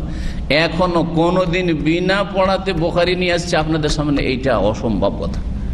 যদি পড়ার সুযোগ না পাই তাহলে সেই দিন আমি অন্য কিছু প্রশ্ন উত্তর করে ছেড়ে দেবো, কিন্তু আপনাদেরকে বুখারী পড়াবো আর আমি পড়ে আসবো না, এটা অন্তত আমার সম্পর্কে কোনোদিন ভাবিয়েন না। আমি এটা জীবনও কোনোদিন করিনি। মাদ্রাসায় পড়িয়েছি, তখনও যতখানি পড়ে গেছি অতখানি। যদি দেখছি আজকে খুব স্পিডে ছাত্র বেশি পড়ে নিল, যে বাবা এখানে থাক, হ্যাঁ আগামীতে পড়াবো, এখন তোমরা তোমাদের প্রশ্ন থাকলে করাবো, জি ক্লাস এখানে আমার শেষ। যদি আমি হয়তো পারবো কিছু, কিন্তু না, আমি এদিকে বন জঙ্গল, এখন রাস্তা আমার দেখা দেয়, কি আছে না আছে জানা নাই। ঠিক, যেটুকু আপনি পড়ে গেলেন তার মানে আপনার জঙ্গল সাফ করা আছে, কি আছে না আছে, এখানে সাপ বিচ্ছু আছে না ভালো মন্দ আছে, উঁচ নিচ আছে, জানা আছে।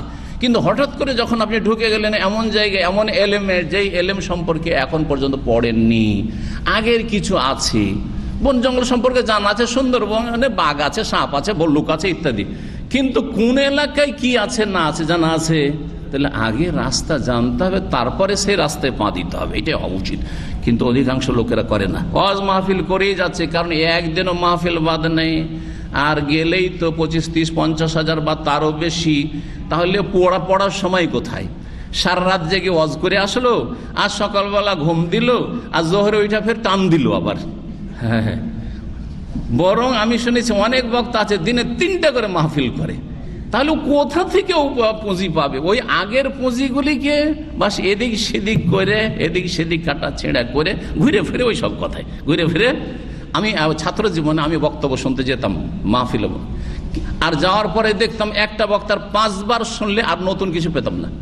বড় বড় বক্তার কথা বলছে, নাম ধরবো না, কিন্তু 5 বারের বেশি কোনো বক্তার ওয়াজ শুনে নতুন কিছু পাইনি। এটা আমার ছাত্র জীবনের অভিজ্ঞতা বলছি আপনাদেরকে, কারণ ওইটাই পেশা।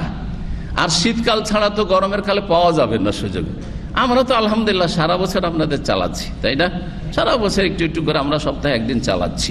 জি হ্যাঁ, কিন্তু আপনারা পয়সা তো দেন না, সব ফ্রি, তাই না? বালাস, সবাইকে বালাস কথাটি কোথেকে আসলো জানেন? বালাস আরবি শব্দ, কিন্তু এটা আরবি না, এটাকে বিকৃত করেছে বেলাশাই, বিনা কোনো প্রতিদানে, বেলাশাই কিছু ছাড়া। জি, কিছু ছাড়া, জি বেলাশাইকে কি করে দিয়েছে আর ওরা বালাস, হাজা বালাস। জি, মজ্জান আসলে শব্দটি শুদ্ধ আরবি। এলেম শিখার জন্য কেউ যদি রাস্তায় হাঁটিয়ে, যে আপনারা আসছেন আলহামদুলিল্লাহ বলুন আলহামদুলিল্লাহ, অনেকে দুনিয়া করছে আর আপনারা চলে আসছেন। জি, অনেকে লোভ সামলাইতে পারেন না, বিভিন্ন কাজে লেগে আছে, ধান্দাতে লেগে আছে, আপনার সব ধান্দা বাদ দিয়ে সারা দিনের জন্য চলে আসছেন। সকালে চলে এসছেন 8টায়, রাত 9টা 10টা পর্যন্ত থাকবেন, যেমন তেমন কোরবানির বিষয় নাই, আল্লাহ যেন উত্তম বদলা দান করেন। যদি কেউ এলেমের রাস্তায় চলে, সাহালাল্লাহু লাহু তারিকান ইলাল জান্নাত, তাহলে আল্লাহ তার জান্নাতের রাস্তাকে এই কারণেই সহজ করে দেবেন। জান্নাতের রাস্তায় হাঁটছেন আপনি, যতটুকু এলেম শিখার জন্য যাচ্ছেন জান্নাতের রাস্তায় হাঁটছেন, সেটা আলেমও হইতে পারে যদি এলেম শিখে এলেম দেয়, আর ছাত্ররা আপনারাও হইতে পারেন যদি এলেম শিখার ক্ষেত্রে আপনার অন্তরে ইখলাস থাকে, সততা থাকে। আল্লাহ যেন আমাদের ইখলাসের সাথে এলেম চর্চা করার তৌফিক দান করেন। কোরআন সুন্নাহ ওয়া ক্বালা জাল্লা যিকরুহু, মহান আল্লাহ বলছেন, ইন্নামা ইয়াখশাল্লাহ মিন ইবাদিল উলামা, নিঃসন্দেহে সত্যিকার অর্থে ভয় করে তার বান্দাদের মধ্য থেকে, মানে আল্লাহর বান্দাদের মধ্য থেকে জ্ঞানীগণ, ওলামারা। ওলামা আলেমের বহু বচন, ওলামা আলেমের বহু, যারা ওলামা আলেম তারাই সত্যিকার অর্থে ভয় করে, কারণ তারা সবকিছু জানে। সবকিছু জানা মানে এই অর্থে নয় যে সবকিছু জানে, সবকিছু জানা মানে কোনখানে কি আছে, কোন গুনহার কতটা শাস্তি আছে, কোন ফরজটি কত গুরুত্বপূর্ণ, সুতরাং অবশ্যই ভয় করবে। একজন আলেম, সত্যিকার আলেম যদি হয়, মরে গেলেও যতক্ষণ পর্যন্ত বেঁচে আছে 1 ওয়াক্ত সালাত ছাড়বে, 1 রাকাত নামাজ ছাড়বে না। কেন? সে জানে যে আমি যদি নামাজ না পড়ি তো কাফের, আমি কাফের হয়ে মরব। সে ভালো করে জানে যে যে কোনো সময় মওত আসতে পারে, এক্ষুনি মওত আসতে পারে। একজন আলেম কখনো কোনো পাপ করবে না, আর যদি হয়ে যায় পাপ, শয়তান পদস্খলন ঘটিয়ে দেয়, তাই ইচ্ছা করে কেউ কিন্তু আছাড় খেয়ে পড়েন। রাস্তা আমরা চলছি না, ইচ্ছা করে কেউ হোঁচট খেয়া পড়েন না, কিন্তু আমরা হোঁচট খেয়া পড়ি না।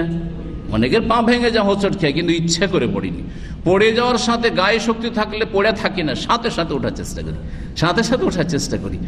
যদি এই সৎ নিয়ত নিয়ে মানুষ থাকে আর ভুল করে দেয়, সাথে সাথে কি করবে? তবে ইস্তেগফার করবে। কে করবে সেটা? যারা এলেম আছে, যে আমি তো একটা গুনাহ করে দিলাম, এক্ষুনি যদি মতটা চলে আসে, ধরেন একটা খারাপ ছবি দেখলেন আপনি, আর সাথে সাথে এই শয়তানিটা হয়ে গেল, আপনাকে বিভ্রান্ত করলো, পদস্খলন ঘটলো, সাথে সাথে আপনার ভয় অন্তরে তৈরি, কারণ আপনার মধ্যে এলেম আছে, এক্ষুনি তো মালাকুল মউত চলে আসতে পারে, তাহলে আমি এই অবস্থায় মরে যাব। এই অবস্থায় মরে গেলে তো আমার হাসরটা কিসের ওপর হবে? যে তুই যখন নোংরা ছবি দেখছিলি ওই সময় তোকে হ্যাঁ, আসামি ধরে নিয়ে আসা হয়েছে, কি অবস্থাটা হবে? কিন্তু একজন আলেম সাথে সাথে তওবা ইস্তিগফার করবে, আস্তাগফিরুল্লাহ ওয়া আতুবু ইলাইহি, আস্তাগফিরুল্লাহ ওয়া আতুবু ইলাইহি, খালেস অন্তর থেকে তওবা করবে।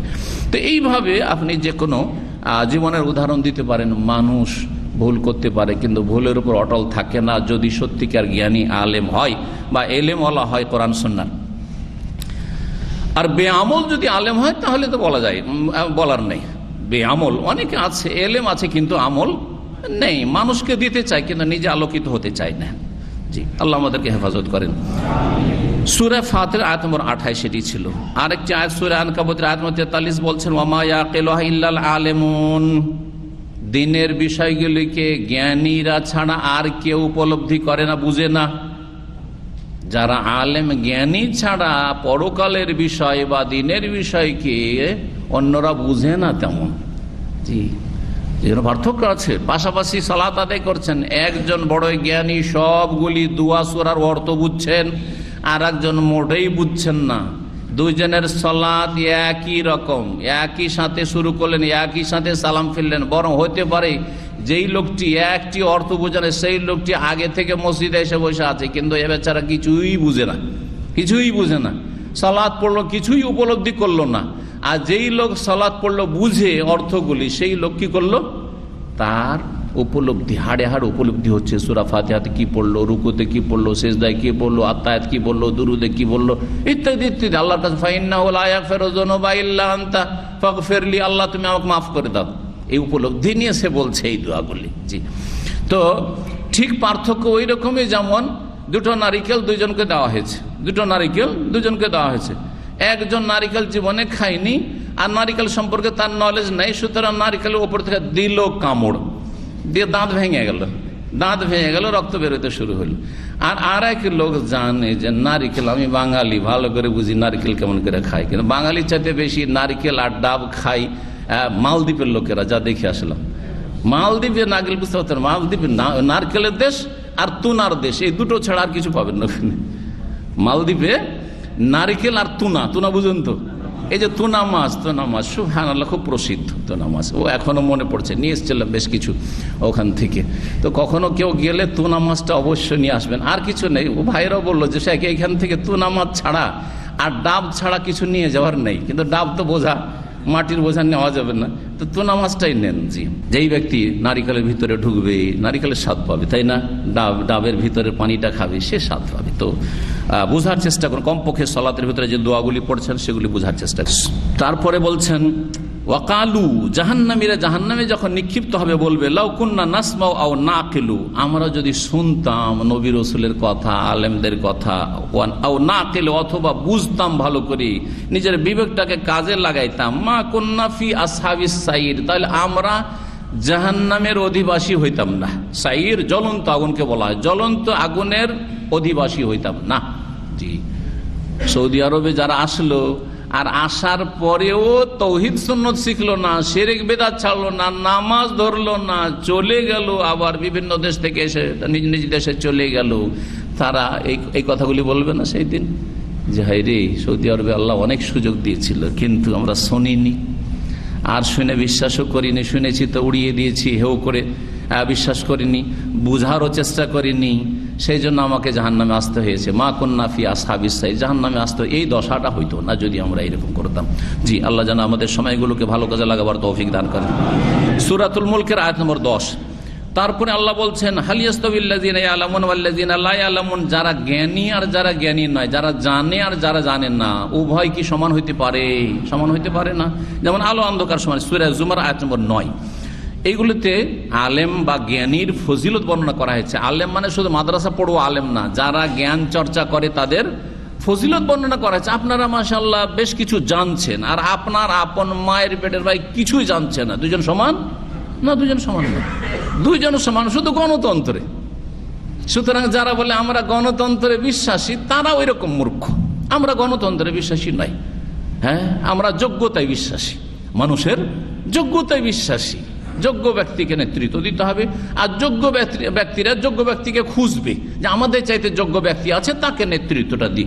আবু বকরকে যেমন সাহাবীরা খুঁজেছেন, হ্যাঁ, উমরকে খুঁজেছেন, উসমানকে খুঁজেছেন, আলীকে খুঁজেছেন, এইভাবে খোলাফায়ে রাশেদিনদের যেমন খোঁজা হয়েছে ওইভাবে যোগ্য ব্যক্তি খুঁজবে। ঠিক আছে,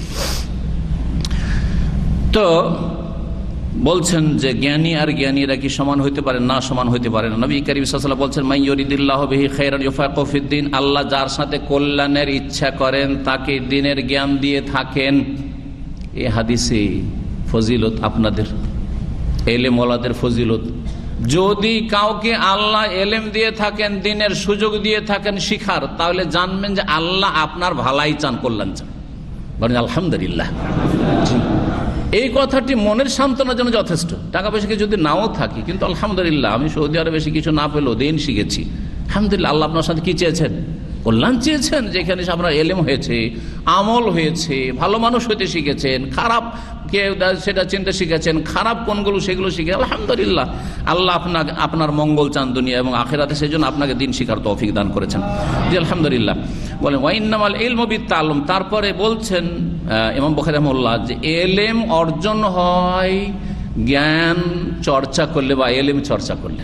তাআল্লুম মানে শিখলে, এলেম চর্চা হয়, এলেম শিখা হয় কি করলে, বা এলেম হাসিল হয় জ্ঞান চর্চা করলে, মানে শিখলে। উদ্দেশ্য হচ্ছে যে এলেম কারো কাছে গিয়ে শিখতে হবে, এলেম কারো কাছে গিয়ে শিখতে হবে।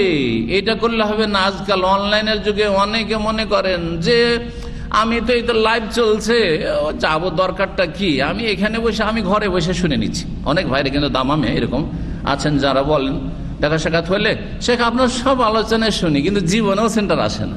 কোথেকে শুনি? অনলাইনে শুনি, অথচ আসার সুযোগ আছে। এটা তাআল্লুম না, তাআল্লুম না। অনলাইনে যদিও একটা কোয়ালিটি তার আছে, কিন্তু কথা হচ্ছে যে এইরকম তাআল্লুম না। সামনাসামনি শুনছেন, একটা কথায় সংশয় হইল, শেষখানে জিজ্ঞাসা করলেন, সুযোগ আছে না? নেই, আছে। কিন্তু অনলাইন লোকের সুযোগ আছে। আচ্ছা, বই পড়ুয়াদের অনেকে বলে যে আমার বাড়িতে একটা লাইব্রেরি, ইসলামিক লাইব্রেরি করেছি, আর আমি ডেলি নিয়মিত ইসলামিক বই পড়ি। বই পড়ে যদি কেউ জ্ঞানী হইতে পারতো, বিদ্বান হইতে পারতো, তাহলে এত মাদ্রাসা খোলা লাগতো না, ইসলামিক ইউনিভার্সিটি খোলা লাগতো না, বরং মেডিকেল কলেজ খোলা লাগতো না। ডাক্তারি বই তো আছে, আছে না? নেই? হ্যাঁ, ইঞ্জিনিয়ারিং কলেজ ইউনিভার্সিটি খোলার প্রয়োজন ছিল না? এত টাকা খরচ করে ফিস দিয়ে ছেলেদেরকে ডাক্তার ইঞ্জিনিয়ার বানাবার প্রয়োজন ছিল? কি দরকার এই স্কুল কলেজ ইউনিভার্সিটিতে ভর্তি করব?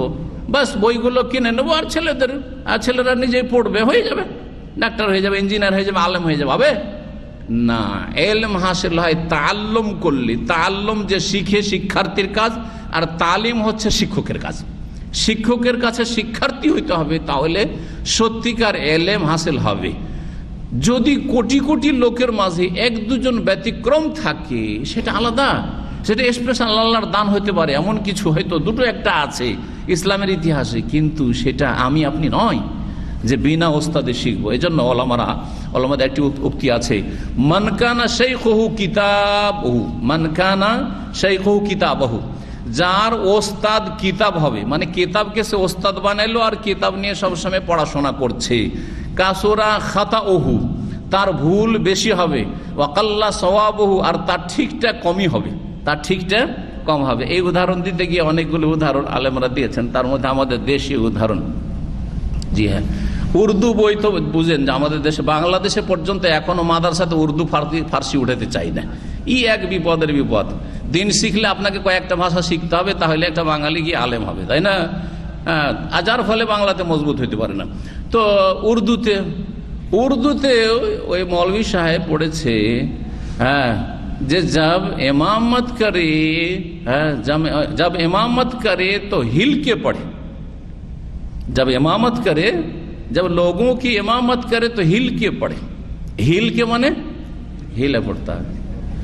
আসলে আছে কি, जब लोगों की इमामत करे तो हल्की पढ़े, हल्की पढ़े মানে হালকা করে পড়তে হবে, হালকা করে পড়তে হবে। কারণ আপনার পিছনে কমজোর লোকেরা আছে, কারো প্রয়োজন আছে, কারো পার্কিং নেই, তো একটু সংক্ষেপে নামাজ, এত লম্বা করিয়েন না।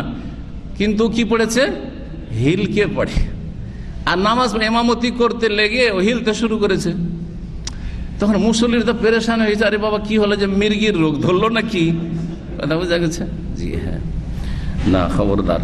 তো এই জন্য ওস্তাদের কাছ থেকে এলেম শিখতে হবে, ওস্তাদের কাছ থেকে এলেম শিখতে হবে। তারপরে বলছেন আবু যার রাদিয়াল্লাহু তাআলার উক্তি, লাউ ওয়াদাতুমুস সামসামাতা আলা হাযিহি ওয়া আশারা ইলা কাফাহু। আবু যার রাদিয়াল্লাহু তাআলা প্রখ্যাত সাহাবী, তিনি বলছেন যে তোমরা যদি তরবারি আমার গর্দনের উপর রেখে দাও, কাফা এটাকে বলা হয় গর্দন, গর্দনের উপর তরবারি রেখে দাও যে এক্ষুনি তোমাকে জবাই করব। সুম্মা জানান্তু, আর তারপরে আমি যদি নিশ্চিত হতে পারি যে আন্নি উনফিযু কালিমাতান সামি'তুহা মিনান নবী সাল্লাল্লাহু আলাইহি ওয়াসাল্লাম ক্বাবলা আন তুজিজু আলাইয়া লা আনফাযতুহা, তারপরে যদি নিশ্চিত হতে পারি যে আমি একটি কথা নবী করিম সাল্লাল্লাহু আলাইহি ওয়াসাল্লাম থেকে শুনেছি, সেই কথাটি আমি বলে দিতে পারবো, শুনিয়ে দিতে পারবো, তোমাদের আমার গর্দনের ওপর তরবারি চালাবার পূর্বে, আমার মরার আগে আমি একটা কথা বলে দিতে পারবো, নবী সাল্লাল্লাহু আলাইহি ওয়াসাল্লামের কথা তোমাদেরকে শুনিয়ে দিতে পারবো, শিখিয়ে দিতে পারবো, লা আনফাযতুহা, তো অবশ্যই সেই কথাটি তোমাদের সামনে আমি পেশ করে দেব বা বলে দেব। জি, তার মানে কত গুরুত্ব। এই মুহূর্তে কেউ এলেম শিখে আর শিখায়, এখনই 1 মিনিট লাগবে না, কেটে দ্বিখণ্ড করে দেবে, জবাই করে দেবে, সেই সময়ও আমি এই ফিকির করবো না যে আমার জান যাচ্ছে, আমি একটি কথা নবীর শিখেছি সাল্লাল্লাহু আলাইহি ওয়াসাল্লাম, আমি শুনিয়ে দিতে পারবো, শুনিয়ে দেবো। এটাই করা উচিত মানুষ। এই জন্য একটি হাদিস রয়েছে যে যদি তোমরা বুঝতে পারো যে আজকে কিয়ামত হয়ে গেছে, আর তোমার হাতে একটা গাছের কি আছে, চারা আছে, রোপণ করতে পারবে তুমি এখন, তাহলে এগরেছা সেটাকে রোপণ করে দাও। অথচ ভালো করে জানছে যে গাছটা লাগিয়ে লাভটা কি, হাতে একটা চারা আছে, এটা লাগাবো তো, আর তো দিন না, এটা শেষ দিন, দুনিয়া শেষ, তো কি করতে লাগাবো, তাই না? না না না না, কোনো লাভ নেই, এসব কথা বলিয়েন না। দুর্ঘটনা তো ঘটতেই যাচ্ছে, আর প্লেনটা তো পড়তেই যাচ্ছে, আর কি হাহুতাস হাই হাই করছেন আর কান্নাকাটি করে কোনো লাভ নাই, কারণ যদি হায়াত শেষ হয়ে গেছে তো শেষ। সুতরাং এই সময় আপনি এলেম চর্চা করুন, আমল করুন, তওবা ইস্তেগফার করুন, কালেমা পড়ুন, আপনি জিকির আজকার করুন। এটা হচ্ছে একজন মুসলিমের জীবন। কোনো চিন্তা করে লাভ নাই, কারণ হায়াতের কম বেশি কিছু হবে না। জি। ওয়াকালা ইবনে আব্বাস, আব্দুল্লাহ ইবনে আব্বাস রাদিয়াল্লাহু তাআলা আনহুমা বলছেন, কুনু রব্বানিইনা, সূরা আলে ইমরান আয়াত 79 রয়েছে, ওয়ালাকিন কুনু রব্বানিইনা, তোমরা আল্লাহওয়ালা হয়ে যাও। রব্বানি মানে রব, আল্লাহর নাম, আর রবের সাথে সম্পৃক্ত করে নিসবত করলে রব্বানি হয়, রব্বি হবে না, কারণ রব্বি আমার রব, রব্বির মানে হয় আমার রব। সুতরাং ওখানে ওলামারা কি করেছেন, জি, আলিফ আর নুন বাড়িয়েছে, রব্বানি। জি, রব আর রব্বানি, রব আল্লাহ, আর যে আল্লাহওয়ালা তাকে কি বলা হয়, রব্বানি বলা হয়। যেমন হক আল্লাহ, আর যে হকপন্থী তাকে হক্কানি বলা হয়। কিন্তু এই নামটির অপব্যবহার হচ্ছে, যারা বিদআত করছে তারা নিজেদেরকে বলছে হক্কানি আলেম। না না, হক্কানি হইতে পারেননি যদি কোরআন সুন্নাহর গিয়ারে না আসেন। তাহলে তো বলছেন যে কোন রব্বানি ইনা, তোমরা আল্লাহওয়ালা হয়ে যাও, রবওয়ালা হয়ে যাও। এই রব্বানি মানে কি, কেমন করে রব্বানি হবেন, আল্লাহওয়ালা হবেন? বলছেন হোলামা, এর তাফসীর করছেন ইবনে আব্বাস রাদিয়াল্লাহু তাআলা আনহু। ইমাম বুখারী যেখানে আয়াত পান আর মুশকিল শব্দ আছে তাফসীর করা শুরু করেন, এটা হচ্ছে ইমাম বুখারীর আদর্শ। তো হোলামা মানে তোমরা জ্ঞানী হও। হালিমের বহু বচন, হালিম মানে জ্ঞানী হয়, হালিম মানে জ্ঞানীও হয়, একটি এর অর্থ। আর একটা অর্থ হালিম হয় যে সহনশীল, সহনশীল, যেই ব্যক্তি বরদাস্ত করতে পারে, সহিষ্ণু, যেই ব্যক্তি বরদাস্ত করে তাকেও বলা হয়। তো দুটোই অর্থ হইতে পারে এখানে হালিম। এখান থেকে সাবালককে বলা হয় বালাগাল এহতেলাম, স্বপ্নদোষকে এহতেলাম বলা হয়। স্বপ্নদোষকে কি বলা হয়? এহতেলাম আরবিতে বলা হয়। কেন? কারণ স্বপ্নদোষ কখন হয়? যখন সাবালক হয়েছে, এখন বুঝতে শিখেছে, এখন বুঝতে শিখেছে, অনেক কিছু বুঝতে শিখেছে যেটা নাবালক অবস্থায় বুঝতো না। জি। ফোকাহা, রব্বানি কারা? যারা ফোকাহা, যাদের জ্ঞানের ফিকহ, জ্ঞান না দিনের ফিকহ আছে, দিনের জ্ঞান যাদের কাছে আছে। ওলামা, আলেমের বহু বচন, যাদের কাছে এলম রয়েছে। তাহলে আল্লাহওয়ালা হইতে হইলে আপনার সুফি হইতে হবে না, কারণ সুফিজম হচ্ছে বিদআত। আল্লাহ আল্লাহ হইলে পীরের মুরিদ হইতে হবে না। আল্লাহওয়ালা কারা? কারণ এই পীর মুরিদের ব্যবসায়ীরা কিন্তু আমাদের ভারত উপমহাদেশ কি বলে, আমরা আল্লাহওয়ালার দল, আমরা কি আল্লাহওয়ালা। বরং কাশ্মীরে, আমাদের কাশ্মীরের ভাই আছেন আমাদের শেখ, এখানে উনি বলেন যে ওই কাশ্মীরে তবলিগ জামাত চিল্লাওয়ালাদেরকে আল্লাহওয়ালা বলা হয়। যখন কাশ্মীরে যখন চেকিং পয়েন্টে চেক হয়, ইন্ডিয়ান চেক, তখন ওরা বলে যে হাম লোগ আল্লাহ ওয়ালে হ্যাঁ, হাম লোগ ক্যা হ্যাঁ আল্লাহওয়ালা মানে চিল্লাওয়ালারা নিজেদেরকে আল্লাহওয়ালা বলে। আরে ভাই, বিদআতে ডুবে আছেন। হ্যাঁ, কারণ তাবলীগ জামাতের যে মৌলিক আকীদার সমস্যা এটা হচ্ছে সুফিজম, পীর মুরিদি। জি, মাওলানা ইলিয়াস 4 তরিকার তরবিয়ত ওয়ালা মানে মুরিদ মানে ছিলেন আর কি, গদ্দী নশীন ছিলেন, প্রথম মুরিদ, তারপরে তিনি পীর। তো কথা হচ্ছে যে যাদের মধ্যে কাদেরিয়া তরিকা আছে, চিস্তিয়া তরিকা আছে, নকশবন্দি তরিকা আছে, সাহারওয়ার্দী, এই 4টা হচ্ছে মশহুর তরিকা, প্রসিদ্ধ তরিকা। আর বলবেন যে আমরা আল্লাহওয়ালা কি করে, বেদাত করে কি করে আল্লাহওয়ালা হয় রে ভাই? হ্যাঁ, বরং অনেক শিরকি কথা এই ফাজাইল আমল আছে, তাবলীগী নেশাব আছে, কেমন করে আল্লাহওয়ালা হওয়া যায়? আল্লাহওয়ালা হওয়ার জন্য তৌহিদবাদী হইতে হবে, জ্ঞানী হইতে হবে, যারা তৌহিদ সম্পর্কে জ্ঞান থাকে। ফোকাহ হইতে হবে, আবু হানিফার মতো হইতে হবে, শাফির মতো হইতে হবে, মালিকের মতো হইতে হবে, আহমদের মতো হইতে হবে, আবু বখরির মতো হইতে হবে, ইবনে তাইমিয়ার মতো হইতে হবে, তৌহিদবাদী হইতে হবে। জি, ওলামা হইতে হবে। ইউকালো বলা হয়ে থাকে রব্বানি, আরও বলা হয়েছে রব্বানির সংজ্ঞায়। রব্বানি আলেম কাকে বলে? বলছে আল্লাযী ইউরাব্বিন নাস বিসিগারিল ইলমি ক্বাবলা কিবারিহি। যেই ব্যক্তি, রব্বানি ওকে বলা হয় যেই ব্যক্তি বড় কথা শিখাবার আগে ছোট ছোট কথা শিখায়। বড় কথা শিখাবার আগে ছোট ছোট কথা শিখাই, তাকে রব্বানি আলেম বলা হয়। আলেম রব্বানি, তাহলে আলেম রব্বানি মানে এই নয় যে একবারে আন্তর্জাতিক সমস্যা নিয়ে কথা বলতে পারেন, রাষ্ট্রীয় সমস্যার সমাধান দিতে পারেন, কথা বলতে পারেন, আর অর্থনীতি সম্পর্কে খুব কথা বলতে পারেন, আর সমাজবিদ আর বিশিষ্ট চিন্তাবিদ, এইসব যে ভাষাগুলি আজকাল রয়েছে, না না। আলেম রব্বানিকে যেই ব্যক্তি প্রথম ছোট ছোট কথা শিখায়, তারপরে বড় কথা শেখায়। কারণ এই যে মানুষের মগজটা আছে এখনো বড় কথা কবুল করার যোগ্য হয়নি যতক্ষণ ছোট ছোট কথা তাকে না শিখাবেন। সুতরাং ছোট কথাগুলিকে তুচ্ছ মনে করলে হবে না। আজকাল এক শ্রেণীর ইসলামপন্থীরা আছে, সে দিনের বেশ কিছু মাসাইলকে তারা মনে করে আরে এগুলো নিয়ে পড়ে আছেন, এখন এগুলো নিয়ে বাড়াবাড়ি করে। বাড়াবাড়ি করবেন না, ঠিক আছে, মানে কারোর সাথে তর্ক আর ঝগড়া বিবাদ মনোমালিন্য করবেন না, কিন্তু গুরুত্ব অবশ্যই দেবেন।